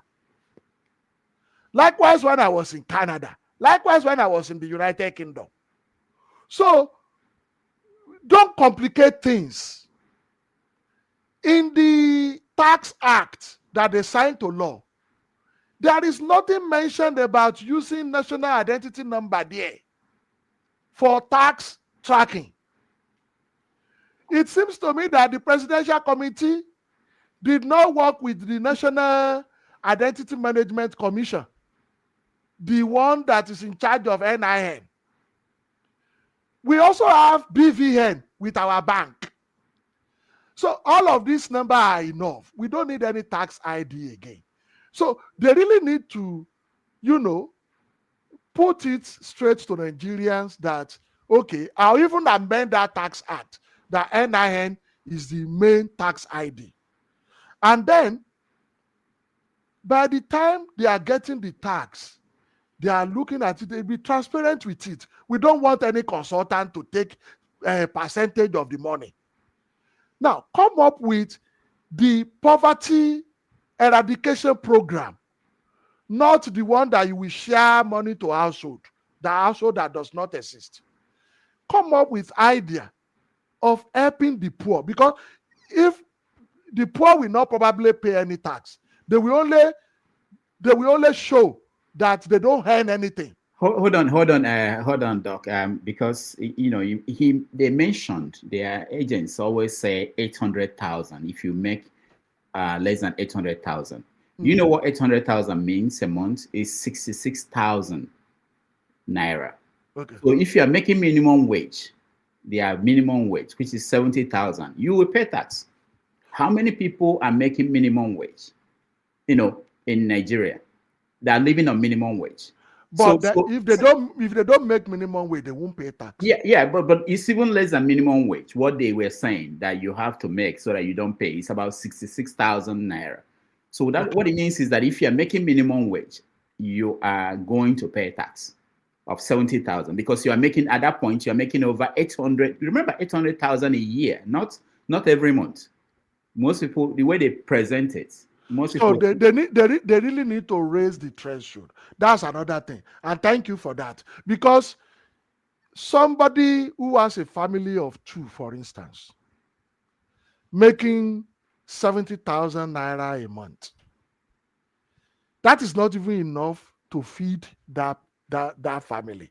It's far, far lower than what they will need to feed themselves. So a lot of people are living really, really in poverty in Nigeria. So maybe people making 5 million naira are the one that should pay tax. These are some of the discussions we need to discuss as a country. The problem with us is that our leaders don't talk with us. They just do whatever they like. When I was in Scotland, as a Ph.D. student, I received memo from my local council telling me to make input into budgets. Our leaders don't talk to us. You saw President Tinubu traveling to France the other time, and you saw the governors, some of the governors, and the people working in the presidency, seeing him off. When you compare that to America, Trump will be going out of the country. You will see journalists asking him questions. You will see him answering questions, to journalists. We don't see that in Nigeria. That is why they will come up with a tax threshold that once you make 800,000 naira in a year, you have to pay tax. They even said that if I send money to my family member in Nigeria, once it enters into the account, they have to pay tax. Somebody who is struggling that I send maybe 20,000 naira or 40,000 naira to, we pay tax on top of it. So we really have to think of how to modify things for Nigerians. Definitely, everybody must declare their income. Even if you will not pay tax on top of it, declare the income. I love the process of using national identity number to declare income. It will even be useful in the process of providing social services to people. If you file tax, even if you are not paying, just file. Declare the income you make. And then, government has information about your income. When they want to give anything to help the poor, or they want to identify people they need to help to put out of poverty, maybe to come and hold small business, they will be able to identify them. So our people also should not look at the system with hostility. they should also look at it with open mind. That, okay, they said maybe, for now, they say 800, but I don't make up to 800. I will not be taxed, but I will declare what I make. Declare what you make. So All right. that, so that's the way I think we should balance it. All right. One last question before I bring in people who are here. If you want to join us, please, when you come into the studio, turn on your camera so we can put you on. You have opportunity to ask a question or make a comment with our guest. One last question from me. There was an article you wrote called Yoruba Wisdom, Yes. Tinubu Must Remember. Yes. In it, you mentioned the Yoruba proverb, which is translated to mean that a deeply fried dog is delicious. Yes. But we must eat something else first because it takes too long for deeply fried dog meat, fatty dog meat to digest. Okay. Yeah, To get done. Okay, to get done. All right. All right. Longer. So what have you been your advice to the president on how to deliver for the Nigerian people? Because he's claiming that renewed hope, he wants to deliver for the people, but people are complaining. Even in Lagos, his own state, people are screaming, we are hungry. Food security is very important. There is another Yoruba saying that tí ebi bá tán nínú ìṣẹ́, ìṣẹ́ bùṣe. What that means is a poor person, the number one priority of a poor person is how to eat. A very poor person. Some people, some people don't eat more than once a day. Not because they are fasting. It's because there is no way they can eat. So the first thing you need to provide is food for that person. Somebody come to you. He doesn't have money. He doesn't have anything. He has not ate since yesterday. You don't just tell that person, oh, okay, let me find you a job. The first thing you find that person is to eat first. And then you can teach that person how to fish, how to make ends meet. The president has to look at ways of reducing food insecurity in Nigeria as a matter of urgency. Food is very expensive now. And as I've said earlier on, 40% of our food crops are wasted before they get to the market. That 40% is equivalent to $9 billion. That is World Bank estimate, $9 billion. And we also imported $2.5 billion worth of food. This is a priority the government must address ahead of any other thing. All right. Thank you. Thank you so much, Dr. Salako. Let's get to some of our guests, people who are joining us to interact with our guests. And we have Stay Humble. Stay Humble, welcome to the show. Yeah, thank you very much. Good evening, Dr. Damages. Good evening to the guest, Dr. Olarinre Salako, if I got the pronunciation right. Yes.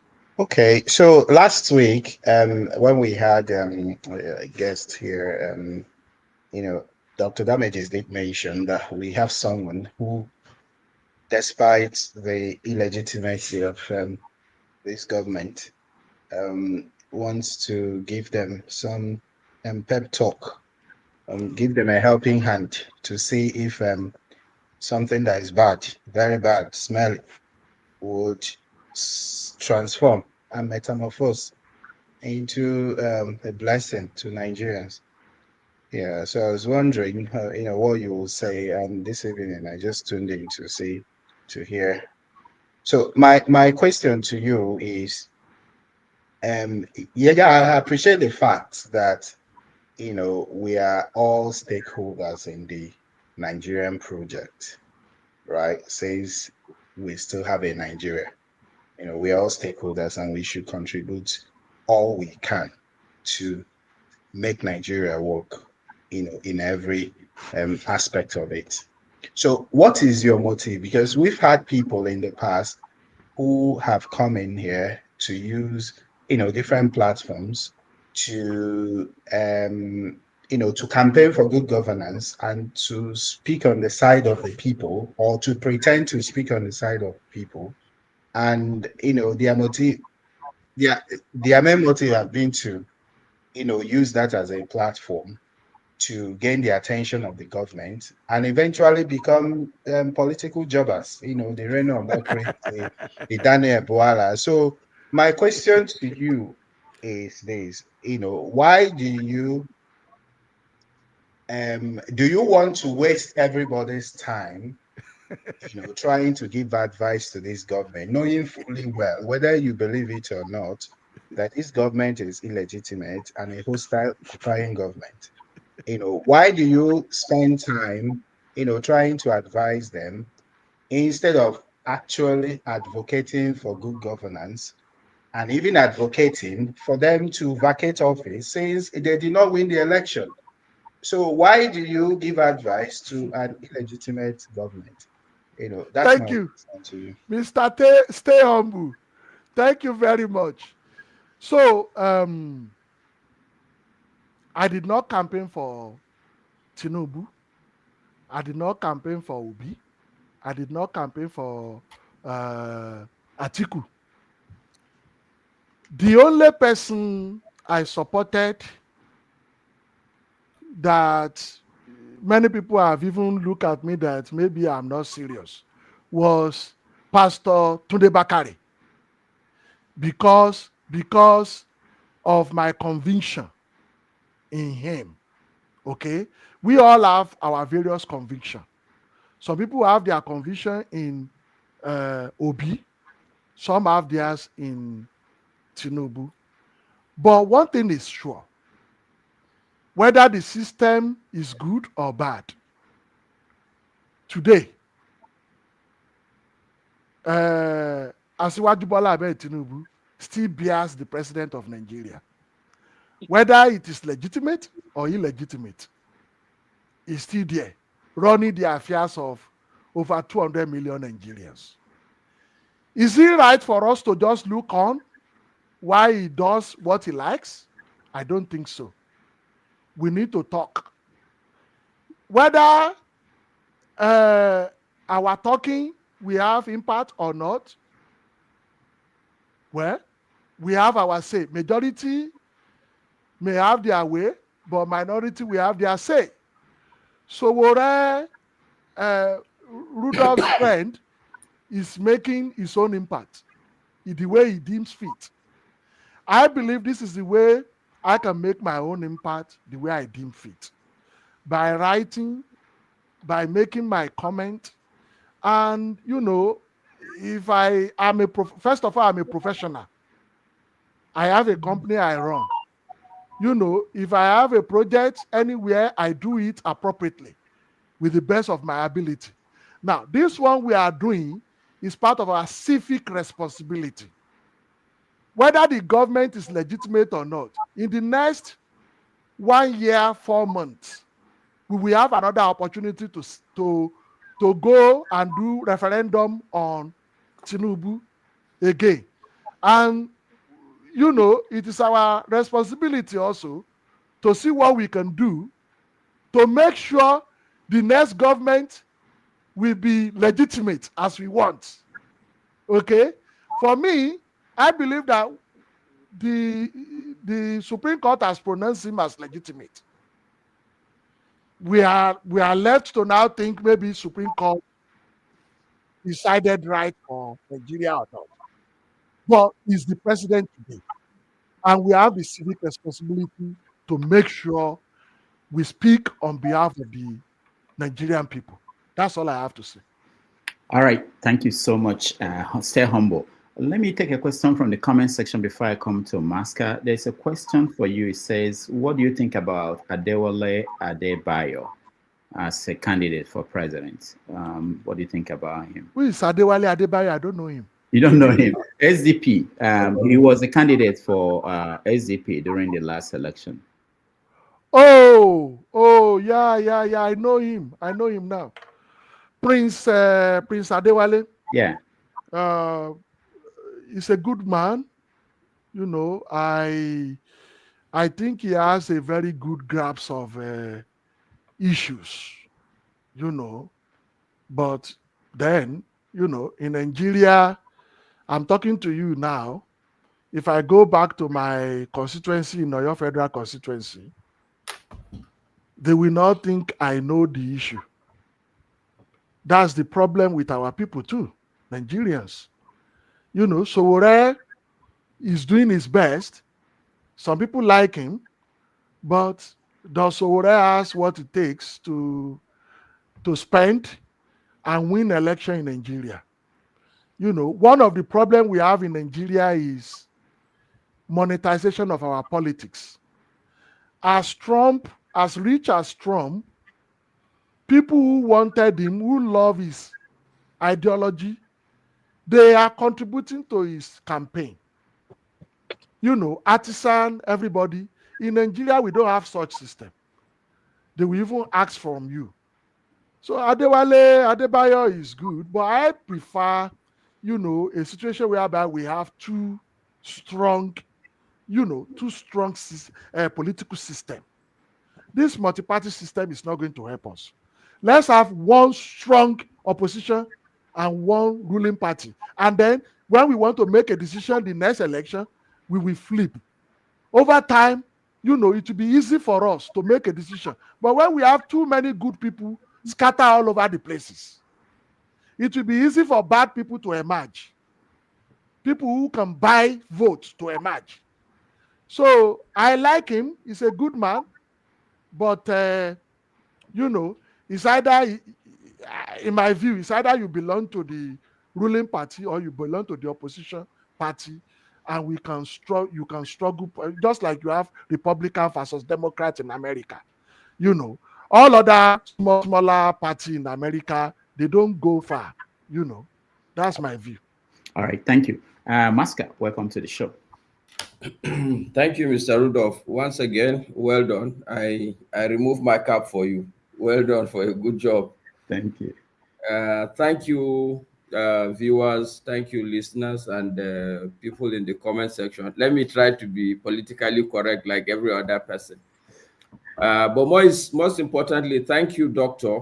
I have listened intently, and I must say I'm truly impressed, honestly.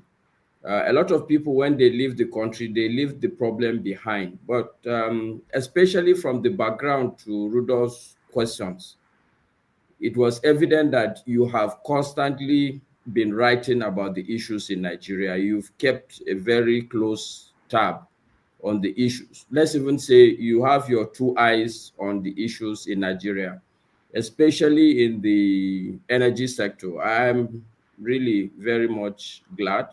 I thank you for that. I don't have any question for you, but there's a comment you made about the tax identity. So I just felt that I should, in my opinion, I think it's a good idea that they should use the NIN. But the challenge for that idea is that obviously it will work for private individuals. But I mean, certainly for corporate bodies, how would you use NIN for tax identity? Okay, you are correct. Already, the corporate organization, I have a company in Nigeria also. The corporate organization already have their tax ID. Okay. If you register, in fact, your CAC registration and all the rest, if you file tax, you get tax ID. In America, for instance, we have employer identification number, which we use as our corporate tax ID. But for individual, your national identity number is enough for individual. And I mentioned what you have just said about corporate organization. I mentioned it in my article as well. If you look for that article, you will see that I said that, tax ID for corporate organization, is enough. It's enough. All right, thank you, Maska. All right, sorry, Mr. Rudo. Just one more comment in terms of his opinion about him not supporting the privatization of the refineries. Yeah. But just to put it on the table also that somebody like me, from experience, I think we should rather privatize every government outfit, simply because this is currently being used as a medium to siphon a lot of money. The turnaround time that they keep doing and doing, somebody in the comment section said all our refineries by now must be very, very dizzy, because the number of times they have turned them around, it's ridiculous. And the truth is that I don't find it funny, because every time they do this turnaround time, it's billions and billions of dollars. with nothing to show. So I think it's simple mathematics for me. I agree with the government. Sorry, sir, as a government, if I give out that refinery for free, I'll block that leakage for anybody coming back tomorrow to say, "Oh, we need to turn this thing around." But look, I'm just saying that I agree. So your opinion is what many people also hold about. It's like throwing the baby and the bathwater away. You know, what is wrong with us as a people? What is really wrong with us? You know, this is something that can even be an income generating thing for government. So what we can do, in my view, I did not say the government should own it. Government can have an operator to jointly own it. That operator can own maybe 70%, or, you know, involve Nigerians to come and own part of it. You and I own part of it, and government can own maybe 10 to 15%, or at most 30%. And let it be run by, you know, but people who are working in the refinery also will rise up and say, no, you know, they are nearing retirement. Some of them want retirement benefits, some of them. So, and all along, they have been looking. They have been complicit in the non-functioning of the refinery.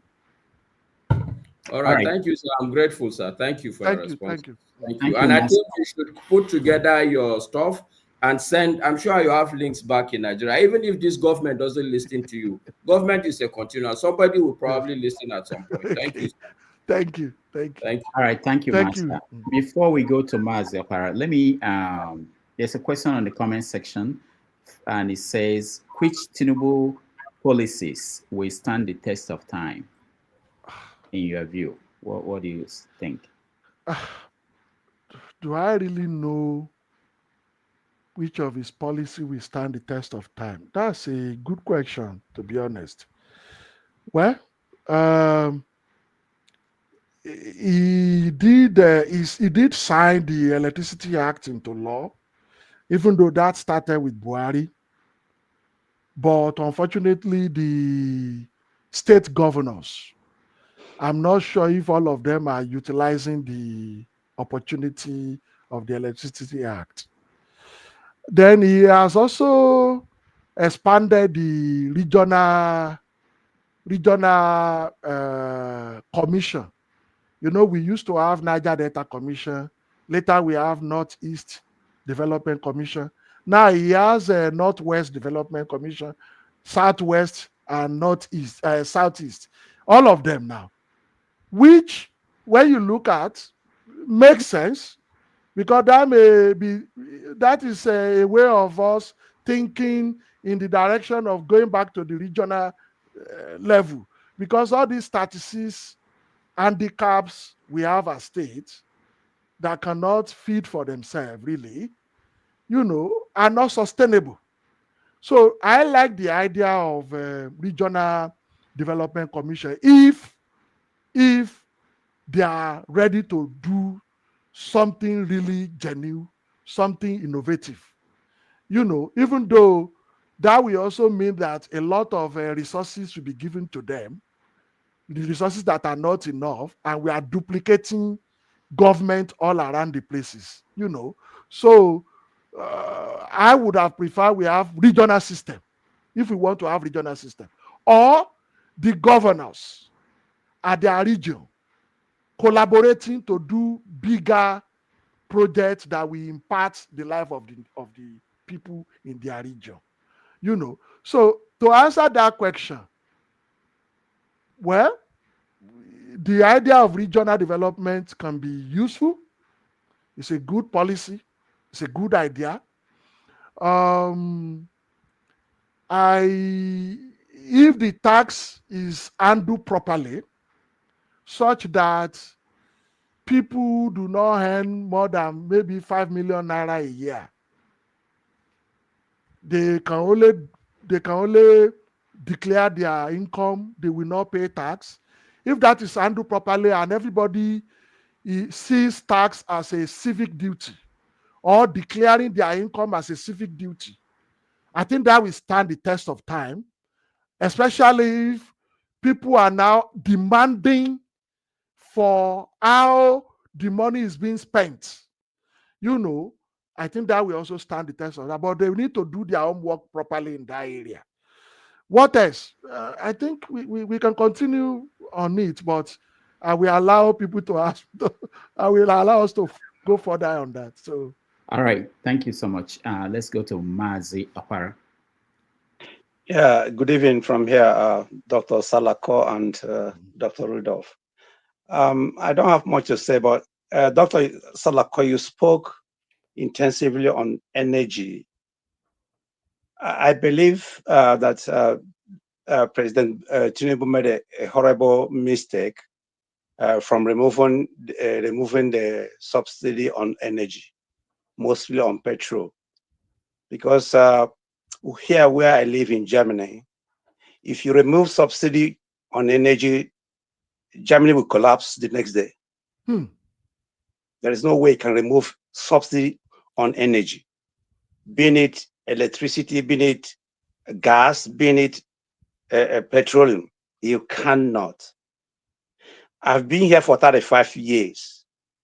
And since I've been here, I have not bought a liter of petrol more than €1.60. During the COVID, it added about 10 cents or 20 cents. And when when Russia started, the war with Ukraine, it rose up to $2, and later it went back to 160.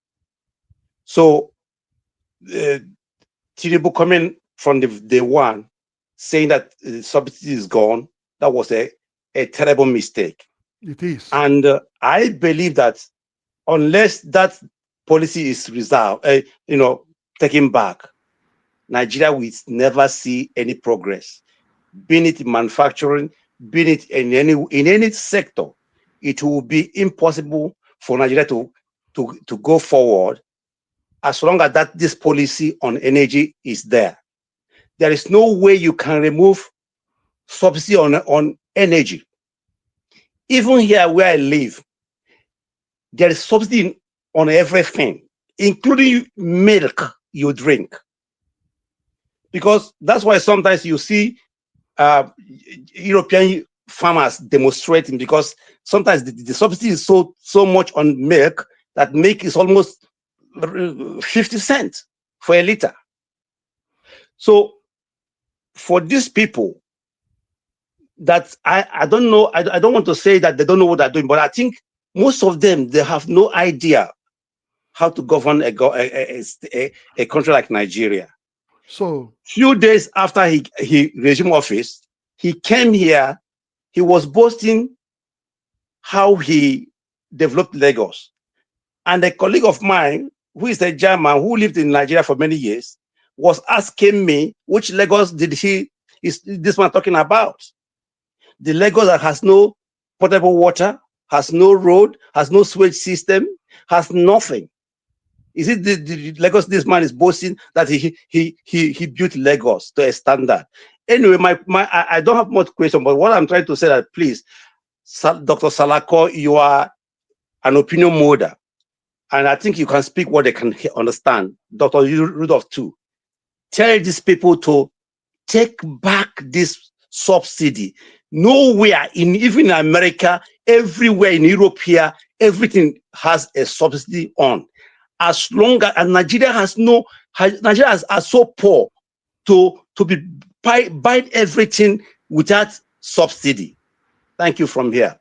you are very correct, sir. The only difference is that in Germany, your tax regime. everybody pay tax. In Nigeria, the tax regime is different. Part of what government used to run, that is why I believe that our government size is too big. Our government size is too big. So, as I always say, we need to have an holistic discussion around our country. When we have Senate, 109 people in the Senate, 3 per state. America has 2 senators per state. The cost of governance in Nigeria is too much. And that is why the idea of regional government is better. So when they remove subsidy, I believe that, because they said that part of the money they get from subsidy is what they are using for some of their infrastructural development they are doing all around, which, to be honest, they are not doing any public procurement. They are not doing competitive bidding for. But the issue around subsidy, as I have said earlier on, is more of corruption than the actual subsidy itself. And that is where I have problem with President Tinubu. He ought to sort out the issue around corruption. I mentioned earlier on, Farouk Lawan, Honorable Farouk Lawan was going into the corruption in the subsidy, and Otedola's company, they tried to bribe Farouk Lawan and they turned it into a case against him, a scandal. Farouk Lawan went to prison. Zeno, nobody, and the case died there. The investigation into the subsidy died. That is the problem. The problem itself is not the subsidy, because all over the world, there are subsidies. Look, the Germany example you gave, Germany is not even a big oil producing or energy producing country. You depend mostly on Russia. So you have to still subsidize. Now, in Nigeria, we produce this thing ourselves, and we are still paying premium. That doesn't make sense.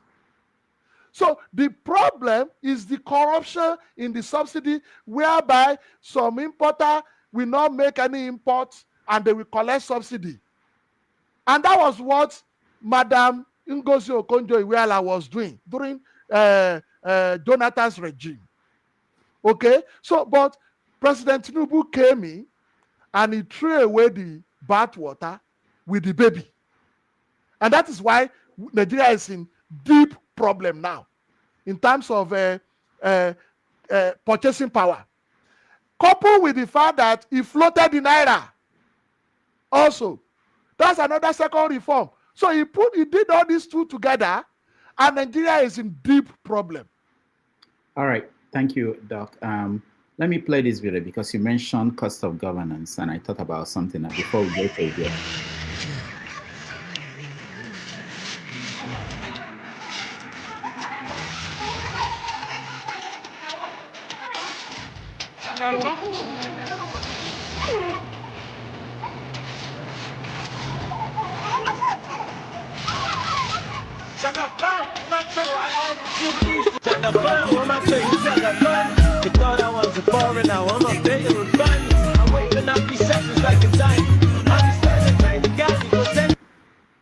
All right.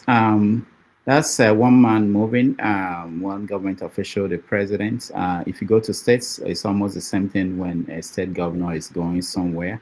And when you talk about cost of governance, I don't care if we have big money and the country is rich and, but I don't think a country like Nigeria where we're struggling. So we didn't get to that. So I wanted to play that when you mentioned cost of governance. Okay, go ahead. So,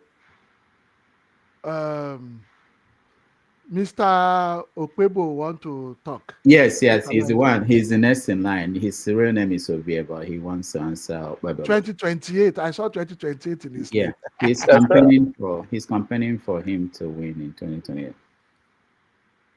And I'm using this opportunity to invite our guests to join us to bring Okagulu back to power come 2028.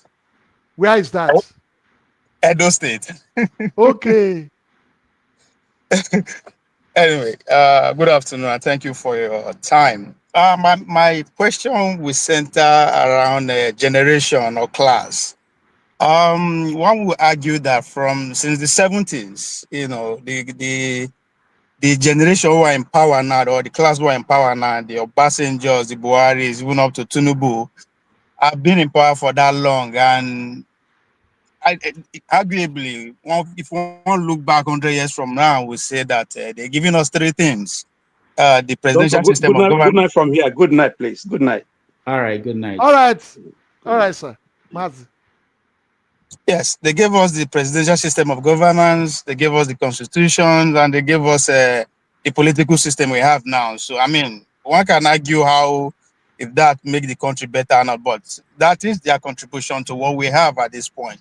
Now, to your generation, I'm not generally, not individually, you as a person, you are successful, but generally, you guys are struggling for power now. When I mean I'm using the likes of Obi, the likes of Konkozo, and the rest, which are the next fighting to be in charge of Nigeria.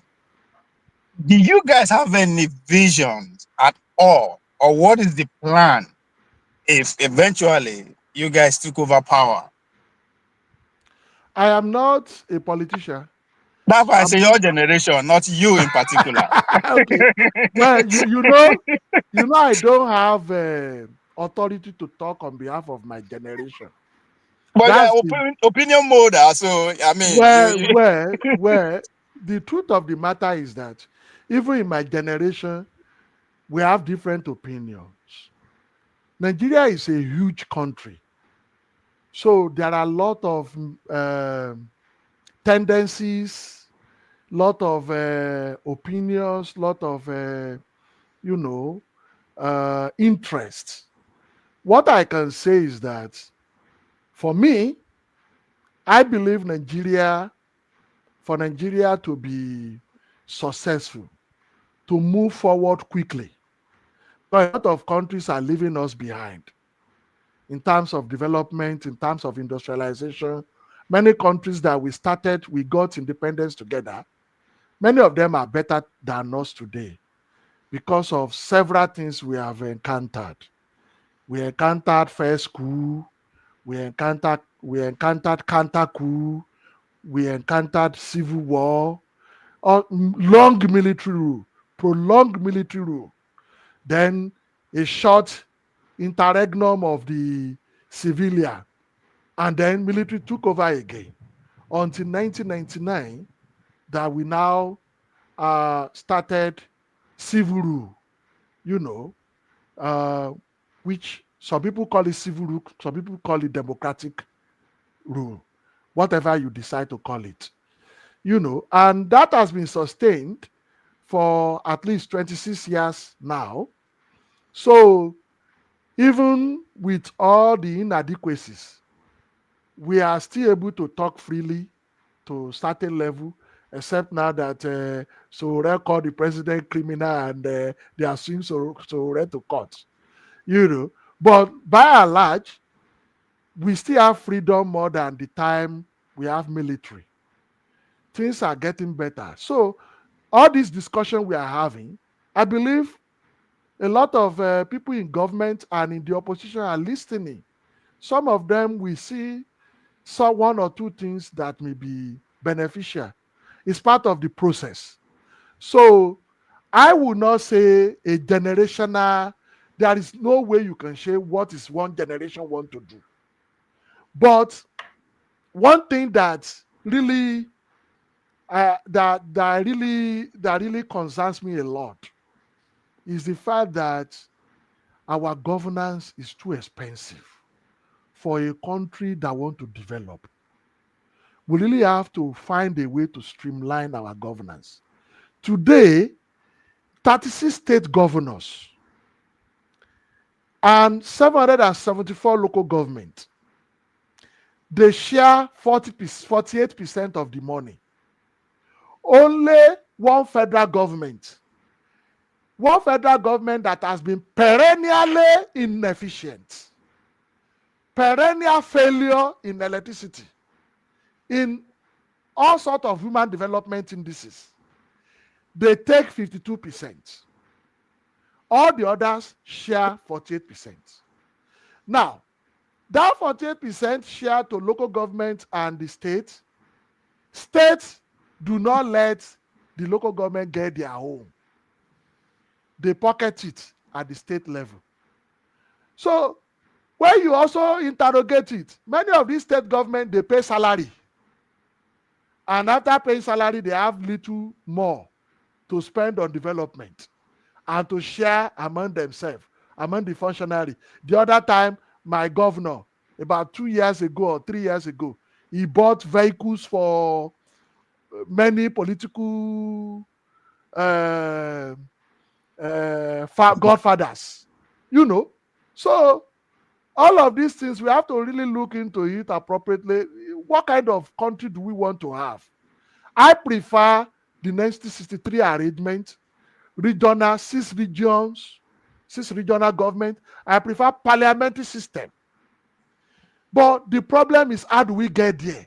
It's very difficult, except we are ready, you know, to do it.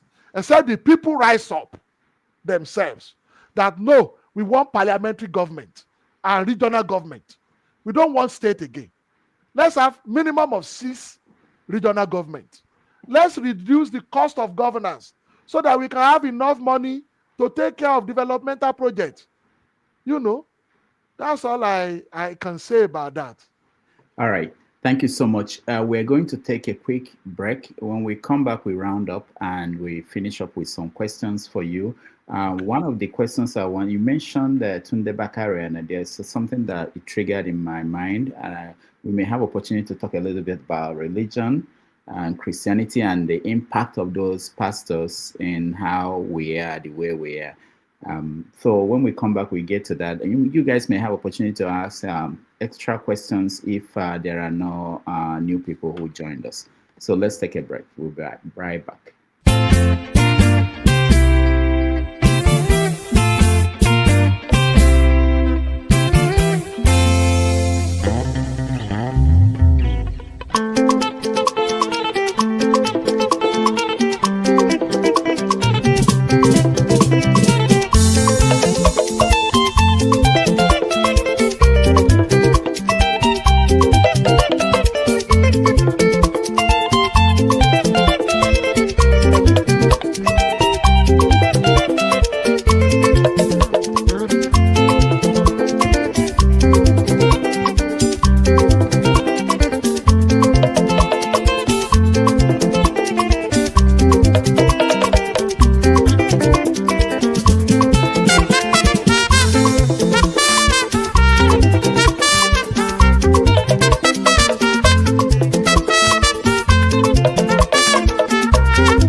welcome back. This is our concluding part of our conversation with Dr. Salako, who is joining us from Houston. He's a consultant, energy specialist, and also specialist in enhanced oil recovery. I like that term, and the capturing of carbon. All right. So I said, oh, Janaba is here. So let me give Janaba the chance to ask you a question or make a comment before we go to some other things that you triggered in your comments. Janaba, go ahead. I would love him to talk about the issue that you're trying to ask him, especially about Tunde Bakare. So let him go. I'll come back later. All right. So let me play this video for you and then get your reaction at the other end of it. This is Tunde Bakare speaking a while ago. He was talking about what God told him, and I wanted to know what you think about that. I'm saying it to you this morning.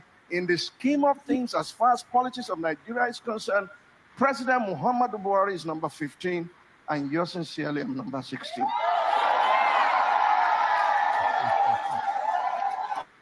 All right. So what he implied there was that Buhari was number 15th president of Nigeria, and that's what God told him, he will be number 16. I don't know how this is different from Indaboski and what Indaboski says. So can you help us understand the difference between what Tunde Bakare was saying there? So I see Pastor Tunde Bakare. Pastor Tunde Bakare is a mentor. I like him for his speaking truth to power. I like him because he's very passionate about a better Nigeria. He has given several State of the Nation addresses. He also partook in several civic protests. You know, I don't know what I want to say about what God told him. It's between him and God. Okay? So I can tell you right now that God tells me I will be the next president of Nigeria. You know, and God has several ways of doing things. As a Christian, I know that even God can change his mind. When God told a prophet, I think prophet Isaiah or so, to go tell a king that king will die. The king, you know, said no. You know, I have been forthright with you. I will not die. Then God told Isaiah back, you know, that he extended the life of that king. You know, several things. Even Jonah, when he went to Nineveh and, you know, he gave the prophecy about Nineveh and the people there, they fasted. Even their animal fasted. God changed his mind. So I will not be concerned about that, what God told him and what he did not tell him. It's between me and his God. So that's all I have to say about that. But on a personal quality, as a person, you know, based on the personal quality of forthrightness, speaking truth to power, you know, thinking through Nigerian problem and providing State of the Nation addresses and all that.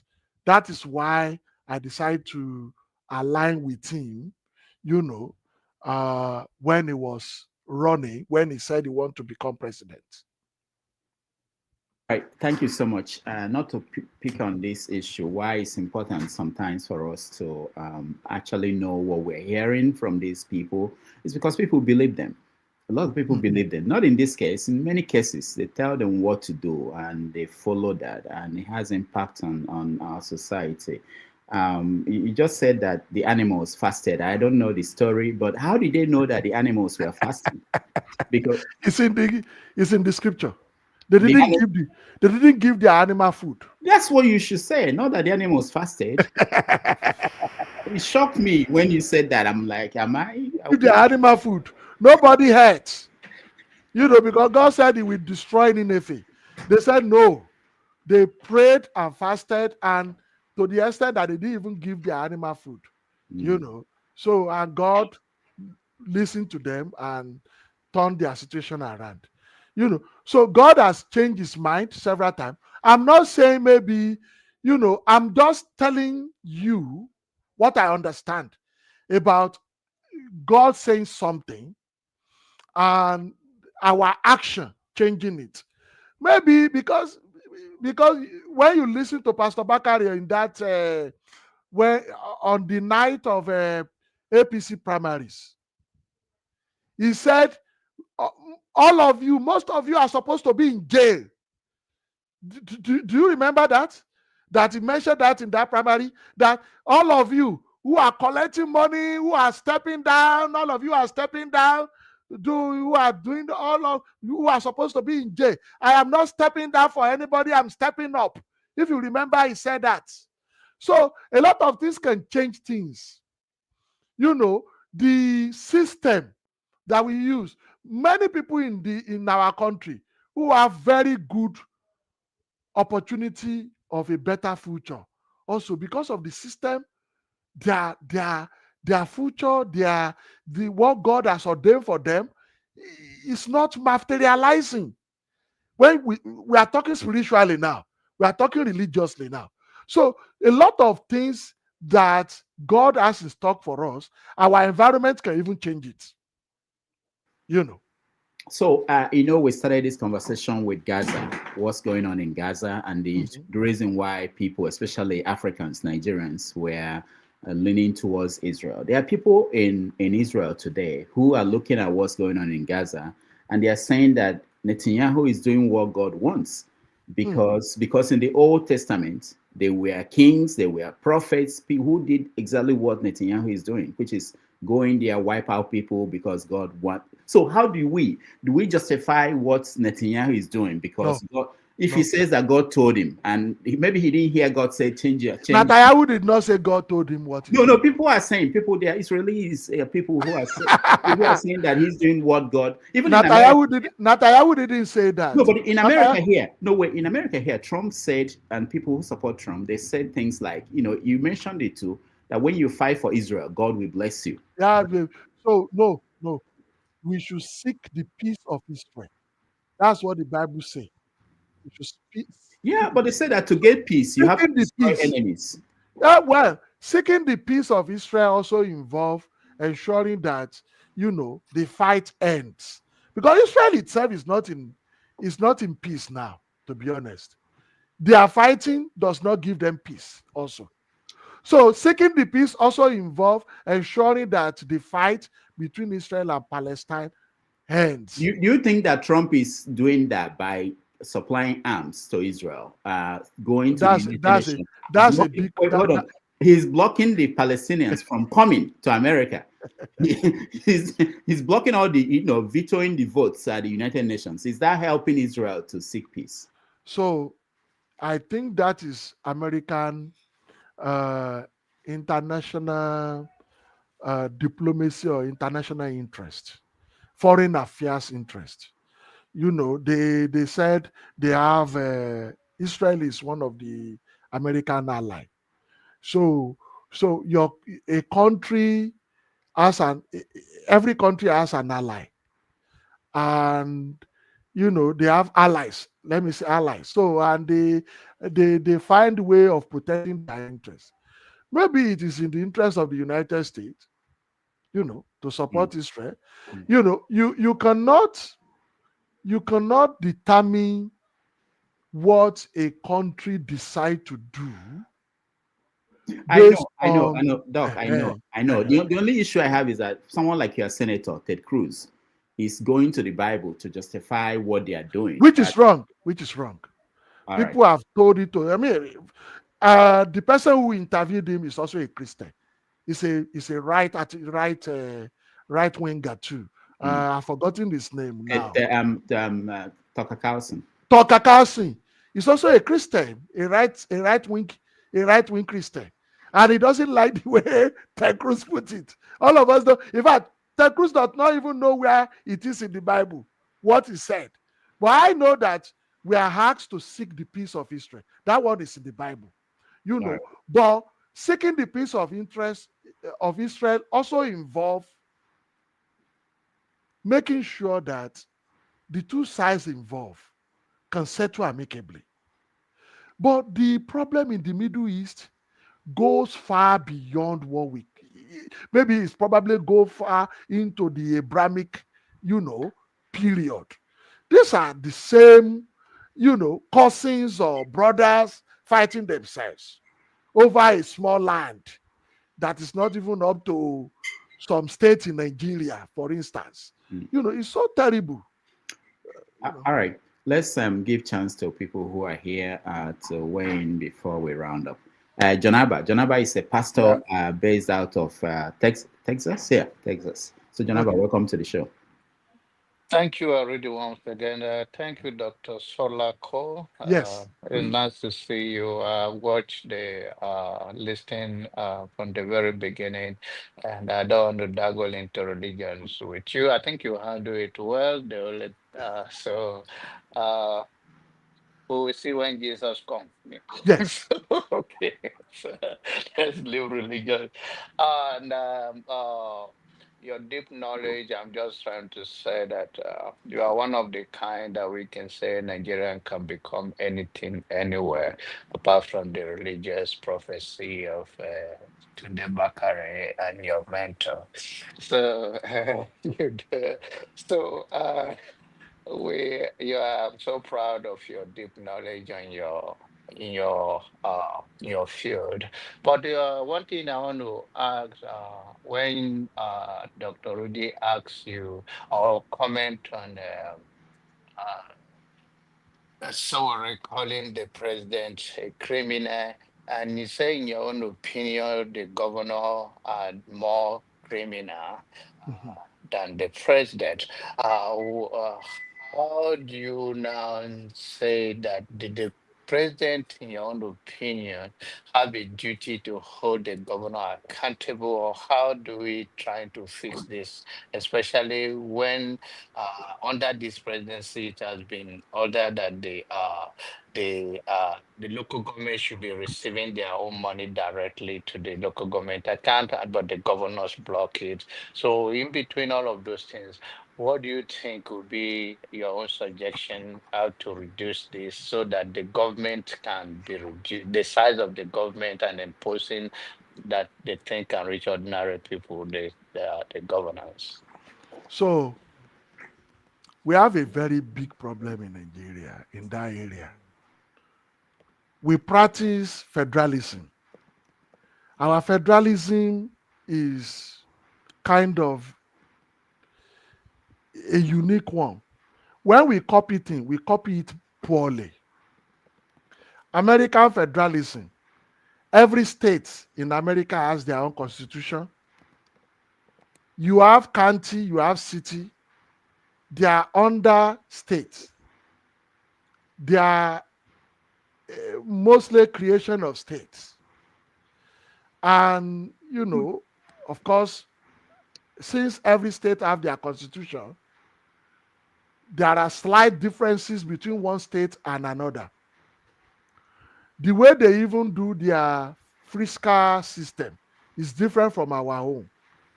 In our own, federal government, we have the money, some money. They have federal FAC and they share. So the problem is the governors, they decided not to obey the Supreme Court based on the principle of federalism. I am one of the people that said that judgment by the Supreme Court further bastardized our federal system instead of correcting the federal system. But the Supreme Court, what they did is to obey the 1999 Constitution. They are not trying to correct anomaly in the Constitution. They are upholding what is in the Constitution. Unfortunately, the governor decided not to obey it. In fact, Anambra State went further to go and enact law against the Supreme Court judgment to perpetually make local government subdue under the state government and put their revenue, their allocation, federal allocation, directly under the state government. That is what Anambra also did. Others, and when you look at all those local governments, the leaders there are unpicked by governors.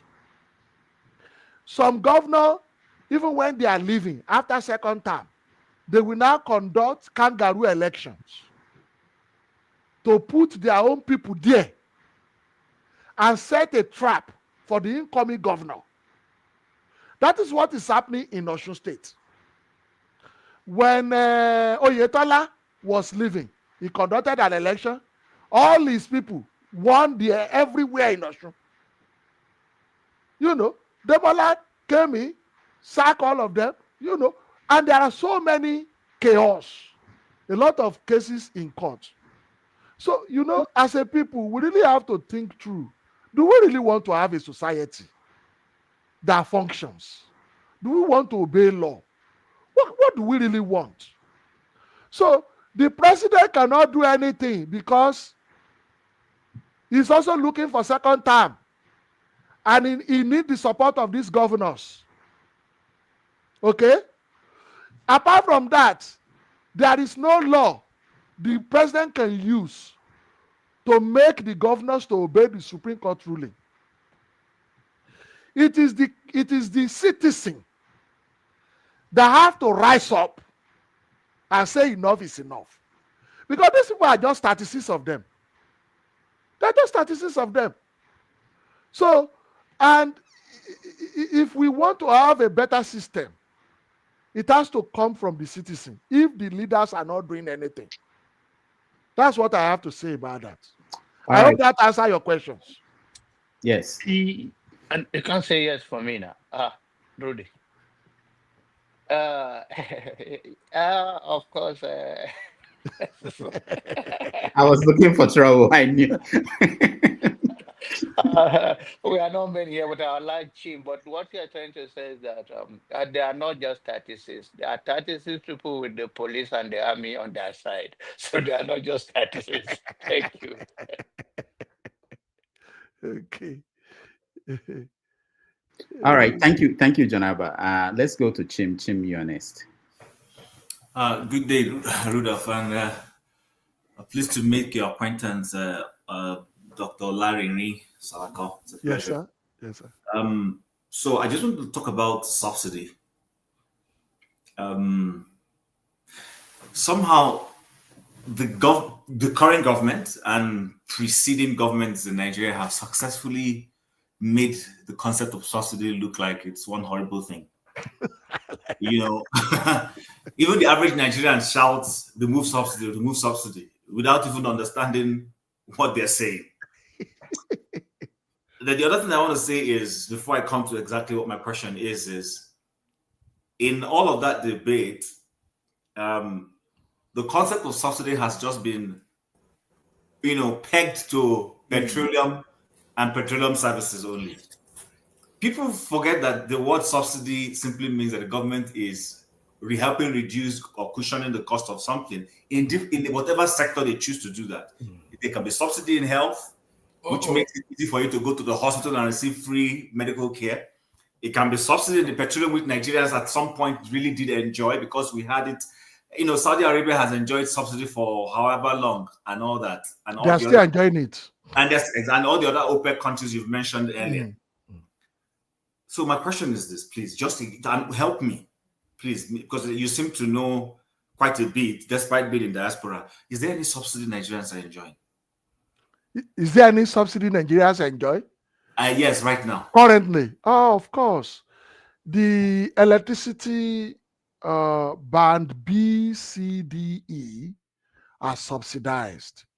But unfortunately, you hardly have 4 hours or 2 hours of electricity in a day. So they subsidize it, that little amount of time that you have it. The band A, I think they remove subsidy on band A, and I think people are paying about 225 or so, if I can remember appropriately. But the other band, some are paying 63, 80, or even less. But those ones, they only give them electricity for maybe 2 to 4 hours a day. The other ones, the band A, they can get electricity up to 20 hours, according to what we see on paper. And some people have confirmed that they actually get electricity up to 20 hours a day. And some have decided that, okay, if we have electricity for 20 hours, I would rather manage the way I use it so that I don't incur a lot of cost. So that is also something good in that respect.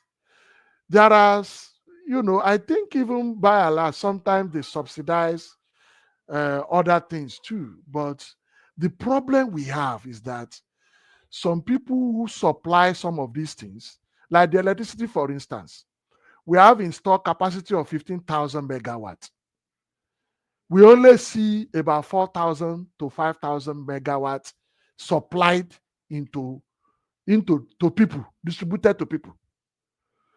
And we have 15,000 megawatt capacity to distribute, to use. So the generating company are not generating the electricity to the full capacity of their installation. And that is where I am actually very concerned. And a lot of Nigerians are not paying attention to it. Government said 4 trillion naira is being held as a debt to Genco and Disco. And 1.9 million of it, and 1.9 trillion was only for year 2024. I am wondering how they come about that money with all the grid collapse that we hear about, with all the maybe 4-hour supply of electricity that we all hear about. So people have to ask questions for this government to be transparent, But to answer your question, there are still some 1 or 2 things they subsidize here and there, but which many Nigerians don't even know how much government is paying for them.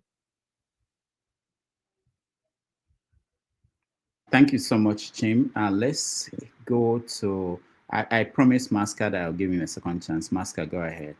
Then I'll come to you, Odi and Kija. Thank you very much, Mr. Rudolph. Doctor, honestly, I'm very happy I joined this stream. Now, my second batch question is to tap your brain or your understanding or your experience within the energy sector in Nigeria. I can see that you know much more than even me that is living here in Nigeria. Now, when Obasanjo implemented, what do they call this, GSM, it eradicated the problem completely. Okay. Issue of nitel telephone. Look, if you don't have enough money to buy a phone or to buy data or credit today, you are not in any way holding anybody. People who have money to buy data or buy airtime and use, bottom line, telephone is fine in Nigeria. But how is it that I knew Goodluck Jonathan wanted to do something like that in the energy sector, at least specifically electricity? What is the problem? Why did we get it wrong? What were we supposed to have done that was not done, that we are still in this quagmire? So the problem is this. So GSM is a different ballgame. Telecommunication is different from electricity. So electricity, you generate it in one place and you transmit it all over. and then distribute it into the house. With Step it due down. respect, doctor, with So, due respect, let hold on. Jonathan tried something. What Jonathan tried, privatization that Jonathan tried, is generation and distribution. Government was still the one taking care of transmission. And that is where we got it wrong. Okay. That is the problem. Because, transmission, government will buy from private entity. All of our generating, power generating companies were sold to private sector, but government still has some shares in them, really. And that is what I said about refinery. But they are privatized, but government still buy from Denko to put on the transmission line, and government sell to Disco to distribute to customers. And in the process, corruption will set in, inefficiency will set in, mismanagement will set in. That is the problem. Sabotage also set in. So those are the problems. What would you recommend now if today I'm the president of the country, given your understanding of the energy sector, electricity, what would you tell me as a person that at least like 2-3 steps that I should take, hopefully that this issue of electricity will go away? Well, we need to look into the transmission also. To number one, we need to government need to give private sector to operate the transmission system, but still hold substantial share in the transmission as well. That's number one. Number two, we need to do a lot of off-grid generations, such that, maybe one company can generate, transmit, and distribute with smart meter. So one company will look at a part of the city and say, okay, these people, I will give them electricity, maybe 10 megawatts, and I will be the one that will also distribute it to them. I will give them smart meter. I will collect my money. And that is possible now because of renewable energy. That is very possible with solar. And I think they are doing that already. But the attention is not enough in that area. And I think that also started during Jonathan with Professor Bat Energy. He started something like that, especially with ABBA Independent Power Project. But we need to pay more attention into that and do a lot of that. And the Electricity Act of 2023 encourages that as well. Thank you, sir. Thank you, Doctor. Rudolph, I would like to say something on this, but I will wait until Odi and Okija have finished, please. I will respect that. But there's something I need to bring up, yes. All right, thank you. Odi, welcome to the show. Hello. Yeah, welcome to the show. Thank you very much. Hello, Doc, and every other fellow panelists and people on the comment section.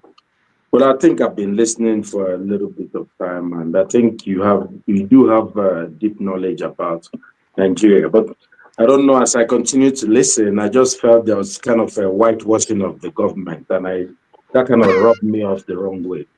And what I've maintained is that only truth can set us free. And understand that people are giving you accolades, but still, it's good to.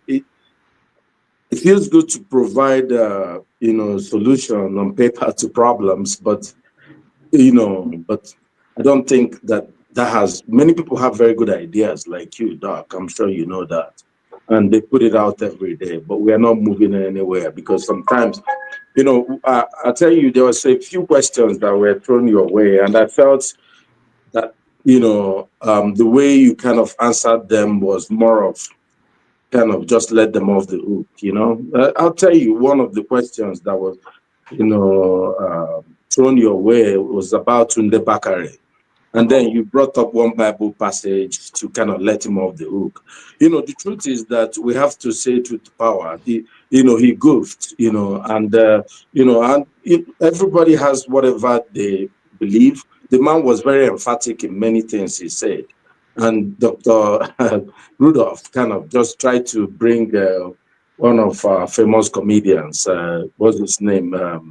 Indaboski. And you kind of try to make Indaboski, Tunde Bakare, an intellectual, and then, they are all comedians, that's what it is. And because if you look at what he said, he should be embarrassed, if as a pastor, he should have resigned, but you let him off the hook. You talked about how he's been talking about broadcast, and the man paid 100 million naira for primaries APC. He got no votes, zero. And people really should. I've listened to the man. He talks from both sides of his mouth. But I'll just leave that aside. I know you respect him, and I don't want to. But we have a president. Someone asked you a question about the governor's corruption and all that. And I kind of, when you said the president cannot do anything about it because you gave reason, you said he's seeking for second term. So, but so if we continue that way, the governors are seeking for second term also. They have to get the money from the local government. So do we let the president off the hook? And then, so who's going to govern? At what point does governance start in Nigeria? And this comes to the question that was asked you about your generation and the failure of leadership. And what you said is that you're not a politician. The problem is, when do we start setting the standard and telling the next generation, well, whoever knows what that means now in Nigeria, because we're just generation and generation that are failing and failing, and because the country is getting worse since I've known the country. So, and because what we said is, well, you passed on that also. And then I think, because let's go back to the president, because the truth is that Nigerian president is a very powerful president. I disagree with you 100% when you said the president cannot do anything. Even if a president is seeking election, this is a president, and what is that is turning Nigeria into a one-party state. And we know that. It's not like you say, oh, the opposition has responsibility. Well, the president actually actively is stifling the opposition, right? This is a president who, because of some not even serious quarrel, decided to pass a state of emergency in a state, one of the most powerful states in Nigeria, and they suspended a governor for 6 months. And this is a president who has the judiciary in his pocket. And we can't, and when you say he's not powerful, he cannot do anything, this is a corruption, this is a government that is filled with corruption. We have to call it out. The first guy that asked you, what's your mission here? Have you come to maybe prepare yourself as a cashist or some like the other guys? I'm kind of confused. I'm trying to go back to, because I'm trying to understand the purpose of what we are doing here. Let me answer you. No, let me land. Okay, go ahead. Let me respond to you. Yeah. So I am not here to speak for government. I am not here to speak to antagonize government. I am here to speak the way I see things. When I said, so about Tunde Bakare, he's an individual like us. He's not in government. So let's focus on president and the governors, as you said. I call the governors criminals. In fact, October 1, I'm going to release another article about governors. I call them criminals because they disobey the ruling of the Supreme Court. Now, I said the president may not be able to do anything, cannot do anything, because I'm thinking in terms of the way. So when you think of counterfactual, the president, how do you think is thinking in his head? he needed the support of most of these governors for second term. So you should not expect anything from him. That's what I'm saying. I'm not defending him. I'm not defending the president. I'm saying that you shouldn't expect the president to do anything about it, because he needed the governors for second term. 2, even in America, there is a limit that the president can do. You see, even in America, when Trump is trying to deploy the National Guard, you see how some governors are trying to rise against it. You know, that is the nature of true federalism. You don't just usurp the power of another organ or another unit of the federation. Now, those governors, they have what we call immunity. That is why they are misbehaving. They are disobeying the ruling of the Supreme Court. And if you also look at the counterfactual again, I don't like the ruling of the Supreme Court that gave local government as a third tier of government. Because in true federalism, we only have states as the federating unit. We shouldn't have 777 local governments in our constitution, for instance. But the Supreme Court said, okay, that is the law. We already have the 774 local governments in our constitution, and there is a law, constitution, that said they should have their own allocation. So, and they gave the ruling based on the law. If the governors want to do something better, they should have sponsored something to the National Assembly to remove the 774 local governments from the Constitution of Nigeria. And that is why I call them that they are more of criminal than the president in this case. You know, now, I am not here to whitewash president or something. I do not like the way he declared the emergency in Rivers and removed the governor. Jonathan also declared emergency in some northern states when he was the president. He did not remove the governor. So what the president is doing concerning turning the country to one-party state, even this Pastor Bakare that you are talking about has gone to him to warn him, and he said it openly, that he went to the president to warn him not to play God. All this allegation about him wanting to turn Nigeria to one-party state, he should stop it. And he said he's not doing it. So I think we need to be measured in our approach to handling the government, and we need to be balanced in our view. That's what I want to say. All right, thank you. Odi, thank you. If we get a chance, I don't think we do, but maybe in after show you can.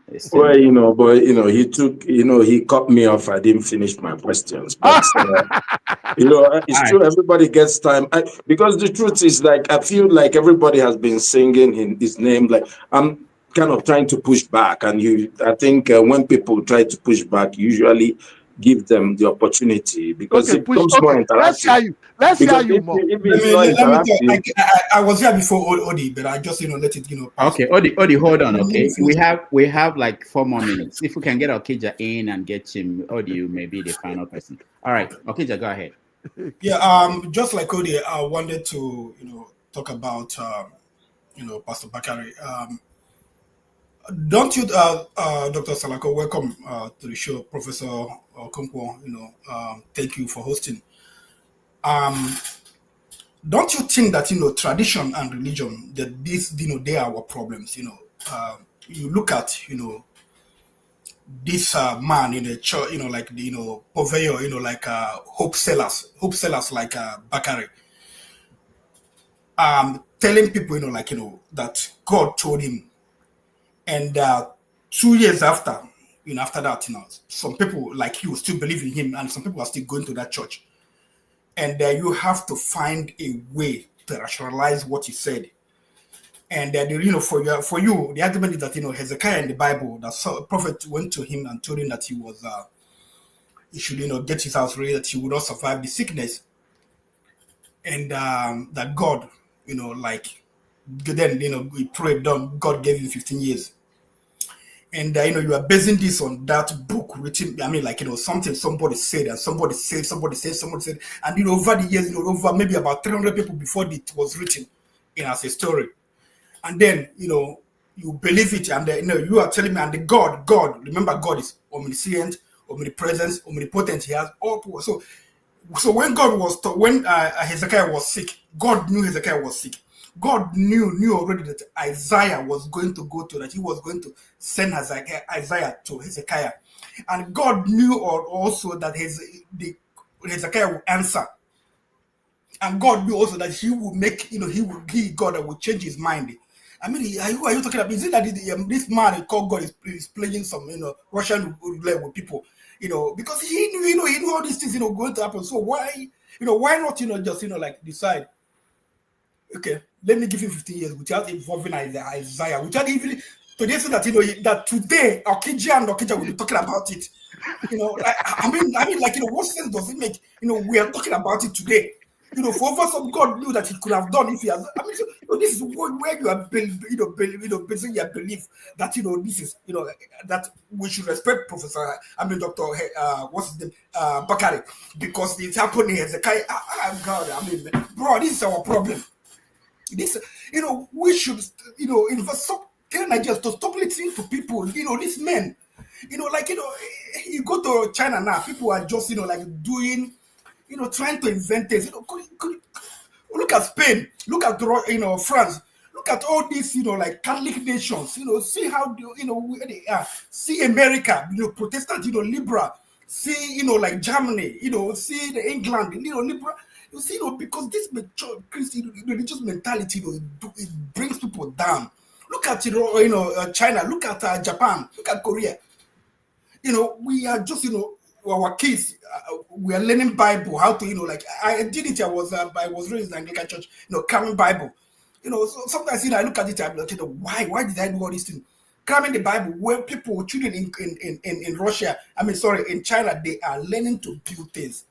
Come on, tell me, in this age of technology, this, Facebook, whatever technology, Oracle, which one of them was invented, founded by a Christian, a right-wing Christian, a right-wing? I'm not talking about somebody who believes, somebody like Peter Thiel. He's not, he's not religious right-wing.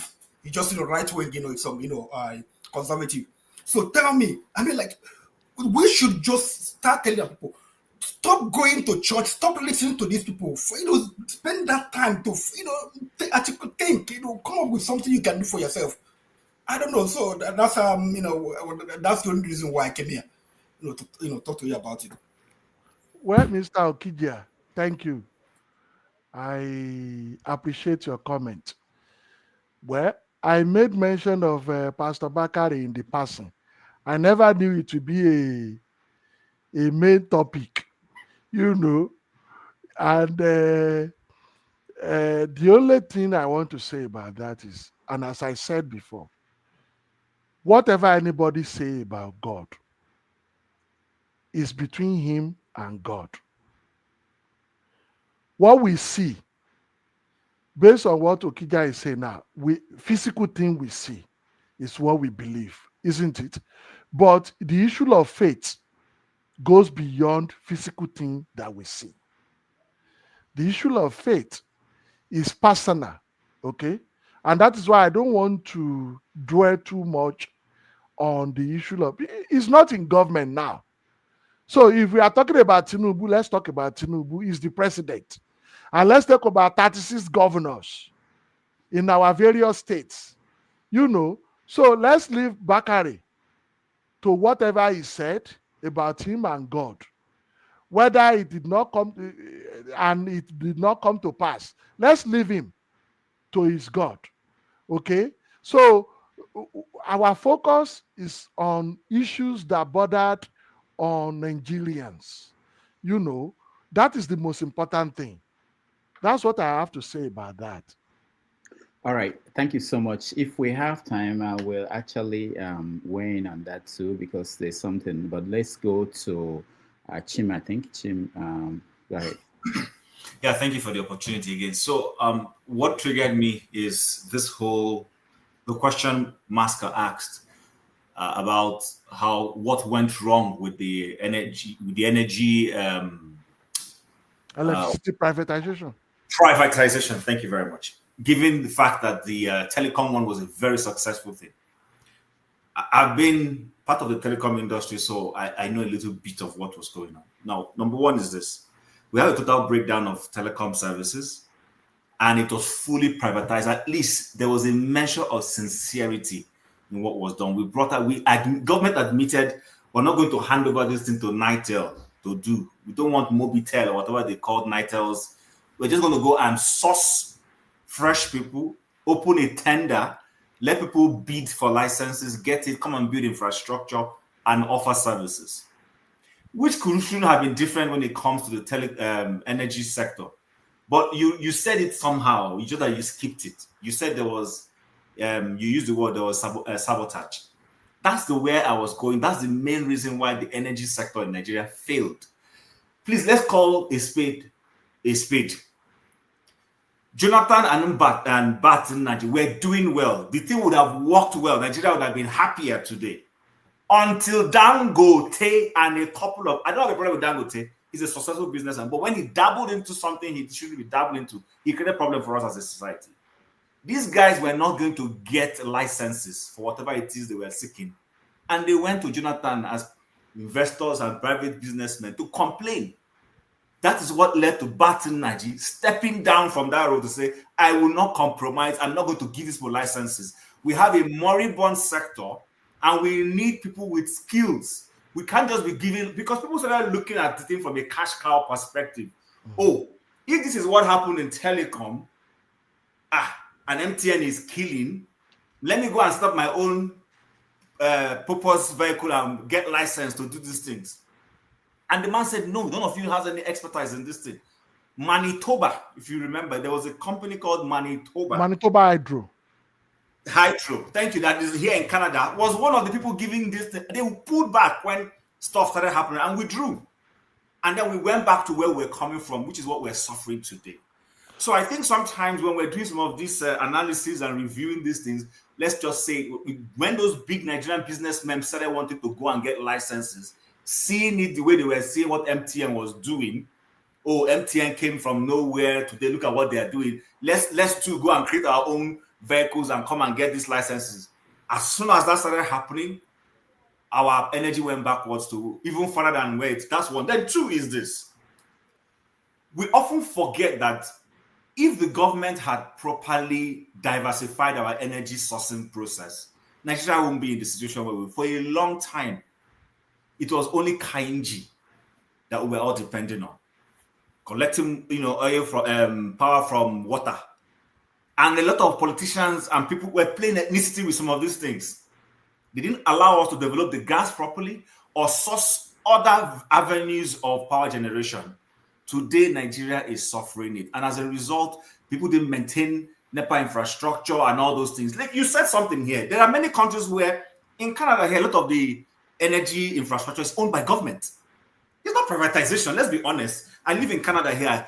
NMAX is owned by the city of Calgary. NMAX, nobody, even if you think NMAX cost is too high and you want to switch to any other one, you are still tied to NMAX somehow because NMAX is they own the process for transmitting that thing. So you will still pay them money. If I move my dustbin and everything away to anyone else, NMAX is still responsible for collecting my water or giving me water. So I can't run away from them. I just think that when it comes to the concept of privatization, like you said, there's something about Nigeria that things succeed elsewhere. But when it comes to us, it fails. And the basic reason why those things fail is vested interest. People don't let these things succeed the way they should go. If we do things the way the ABCs of how things should be done, we shouldn't have any problem in Nigeria with electricity or petroleum services or whatever. All this thing is just because people have silly interests and people's personal interests is overriding national interest and people's serving the public. That's all. So I wanted to bring that up. That's correct. That's correct. Around it and moved away. Well, that's very correct. Even the disco people that Jonathan gave license to, many of them don't have the capability right now. They are not able to provide smart meters to people. They are having problem with the collection of tariff. They are owing federal government that sold the grid electricity to them. So government is also owing Genco that sold the electricity, that evacuated the electricity to the transmission for government. So, and a lot of things are shady that we really need to ask questions. I am really particular about the 4 trillion naira they want to pay to Genco and Disco. And the fact that National Assembly said Disco is owing government 2.6 trillion naira also. So all of this, somebody need to look into it. And it doesn't take much time to look into it if we are sincere. Within 2 weeks, we can look into how much do we really owe. Nigerian bulk electricity trading company, an agency of the federal government in the Ministry of Power, said it is 1.8 trillion naira that government is owing. But the Minister of Power said it is 4.4 trillion naira. We don't know which is which. So these are the problem. Okay, these are the problem. So the truth of the matter is, you cannot compare apple to apple. Privatization of the telecommunication is a lot easier than privatization of electricity. Let's just, that is difficult because we have a transmission line. Okay, we have a transmission system, and that also require national security issue as well. I hope you know that enemies of a country can attack your power line, transmission system too. So all those things, national security is also involved in it. Okay, sorry, Chief. Mr. Rudolph, please, I just want to make a simple point to Doctor. Okay. I don't understand national security when the country is in darkness. How is there national security? How? Okay. Thank you. And I was going to say to join Master. The worst that anybody can do is to put us in darkness, and we are in darkness. So how is it a national security? I like that. And Master, to support you a little bit, when David Mark said that, how was that popular statement he made to justify why we shouldn't have telephone is not for the poor. But today, haven't the telecoms proven that thing to be wrong? So I don't understand this whole thing we keep saying. It's vested interest is a problem that is holding Nigeria down. Vested interest. I hope that we can do a lot of off-grid with the Electricity Act of 2023. That is actually the most appropriate way to solve the problem.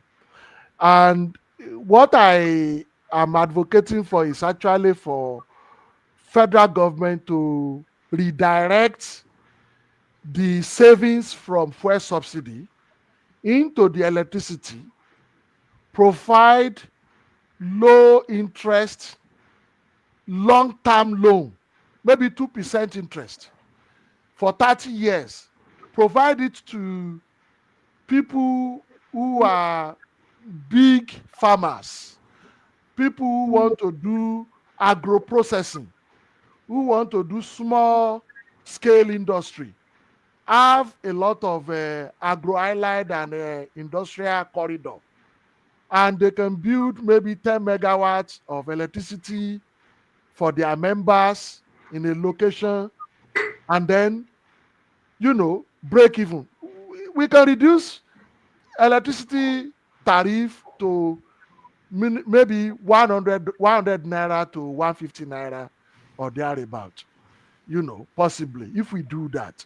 And that will reduce the problem with Genco and Disco until they sort themselves out. It will relieve the national grid as well. And a lot of things, job will be created and things will be getting better gradually. All right, we've spent more than 3 hours. We have to round up. Yes. Audi, I will let you want to finish. If you don't, there's a video I want to play, and that will be the final, and then we let our guest round up his thoughts. Yeah, I think everybody is very clear what my question line was going. I'm not gonna really go back there again. So just play your video. It was nice talking to you, Doc. All right, thank you.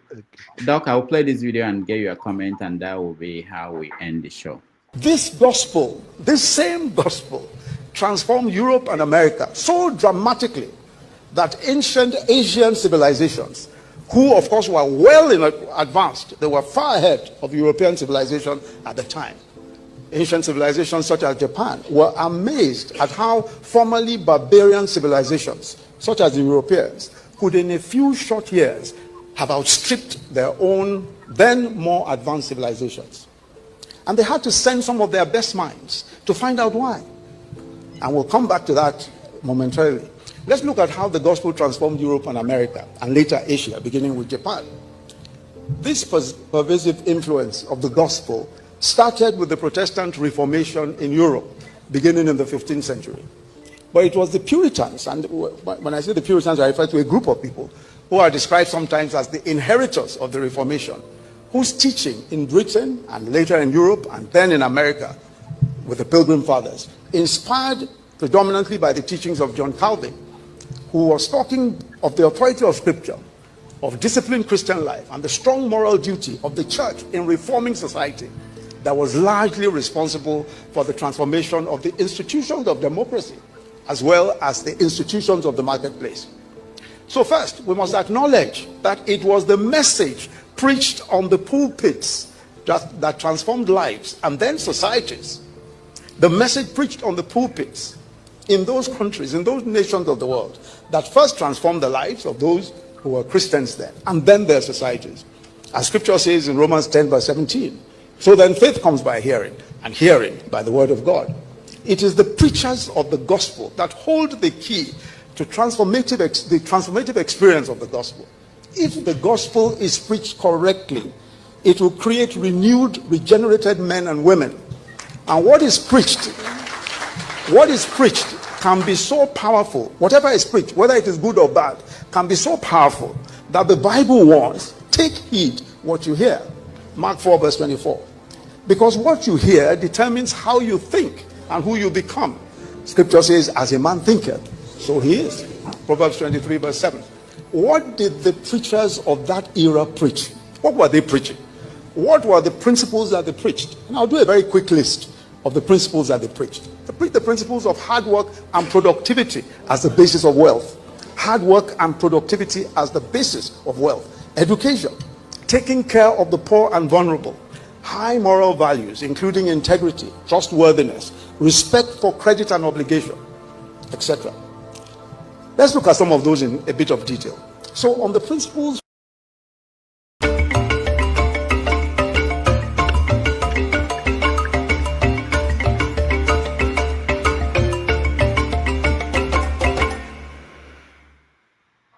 God ended his work, which he had done. Thank you, Professor Sibajo. Most of you have seen this, and I think most people saw that video went viral for whatever reason.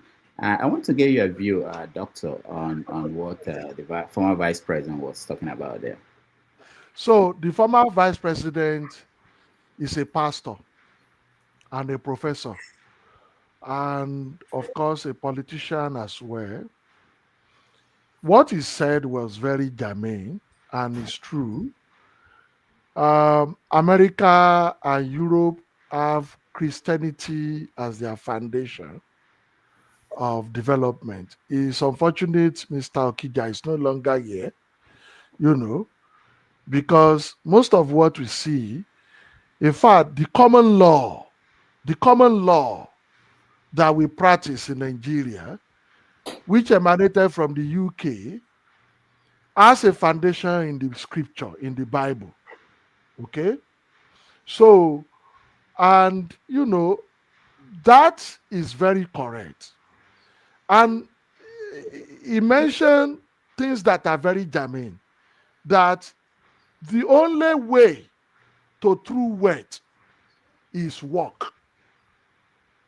You know, not stealing. True wealth does not come through stealing. You know, and then it is important, education is important, and helping the poor is important, raising the poor out of poverty. So, and the moral value of the society. Our society in Nigeria today, everything is all about money, even family members. We talk about politicians, how about family members? Most of us living overseas, probably, you know, if you take statistics, survey of people, you will find out that many people have even fallen victim of family members and swindling them of their money, asking family member to do something for you, and they run away with the money because the society is so degenerated. So what Pastor Osibajo was saying is very, very important, and that is why it went viral. And you will see that the picture of people behind him are Christian pastors. I didn't see Bakare there. Well, I don't know why Bakare is not there, but you saw Christian pastors like Adeboye, Oyakilome, and the rest of them behind him. So those are the people he's talking to, you know, which is okay. Maybe they will take the teaching and run away and run with it, because he's a professor. He's not just a pastor, he's a professor. So maybe they will accept the teaching and help our society with it. That's all I have to say. And I have a message for President Tinubu, you know, in the rounding up, that President Tinubu and his team, in particular, the Minister of Agriculture, should find a way to work with other relevant ministry to end or reduce drastically 40% waste of our food, our harvest. 40% of our harvest get rotting before they get to the market. That is equivalent of $9 billion, according to the World Bank. They should find a way of reducing that. That will help reduce food insecurity in the country. Okay, that is number one. Number two, I want to ask the president to redirect at least maybe 70% of the savings from the fuel subsidy that was removed to electricity, to setting up agro-allied industrial clusters and resuscitating the old ones and empowering cooperative organization of people who will use the electricity to take low-interest, long-term loan to run independent power projects for these agricultural industrial corridors. That will lift people, a lot of people, away from poverty, especially in the rural area. Number three, I want to appeal to the president, use this opportunity to appeal to him, that the Tax Reform Act that he signed to law did not pay attention to the national identity number for individual tax. They should incorporate that. Not only that, they should raise the threshold of people who will remit, who have tax to pay, to individual to maybe 5 million naira per annum, so that people who are earning less than 5 million naira per annum don't have to pay tax. They can use the money to help themselves. And those earning more than 5 million naira can pay appropriate tax. That's all I have to say to the president. Thank you. Thank you so much, Dr. Salako, for being with us for over 3 hours. We really appreciate your time. I want to thank all those who joined us on the comments section, those who are in the studio. Jonaba, thank you so much. Maska, thank you so much. Chim, thank you so much. Okija, thank you so much. I want to remind people who are watching that we're going to have the after show where we analyze what happened here, and KJ is ready to host.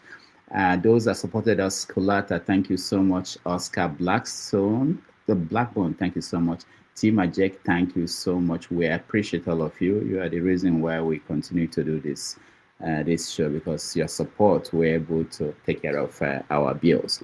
On behalf of everybody behind the scene who helped to make this possible, thank you so much. And next Sunday, we are going to get, Professor, very interesting. Why did I forget to promote that? Next Sunday on 90 Minutes Africa, we are going to get Hawa Ibrahim. She's joining us from Harvard University. He's hosting a very big conference October 3rd at Harvard University. So please, if you can join us, she's a very important lawyer from Nigeria who has been at Harvard for some years. All right. Thank you, everybody. Thank you, Doc. And we appreciate all of you. Until next Saturday, we'll be back with Javier Say 247. And Sunday, of course, we're bringing the guests that we are going to have. Thank you all, and I will see you. Thank you. I'll see you later. Bye-bye.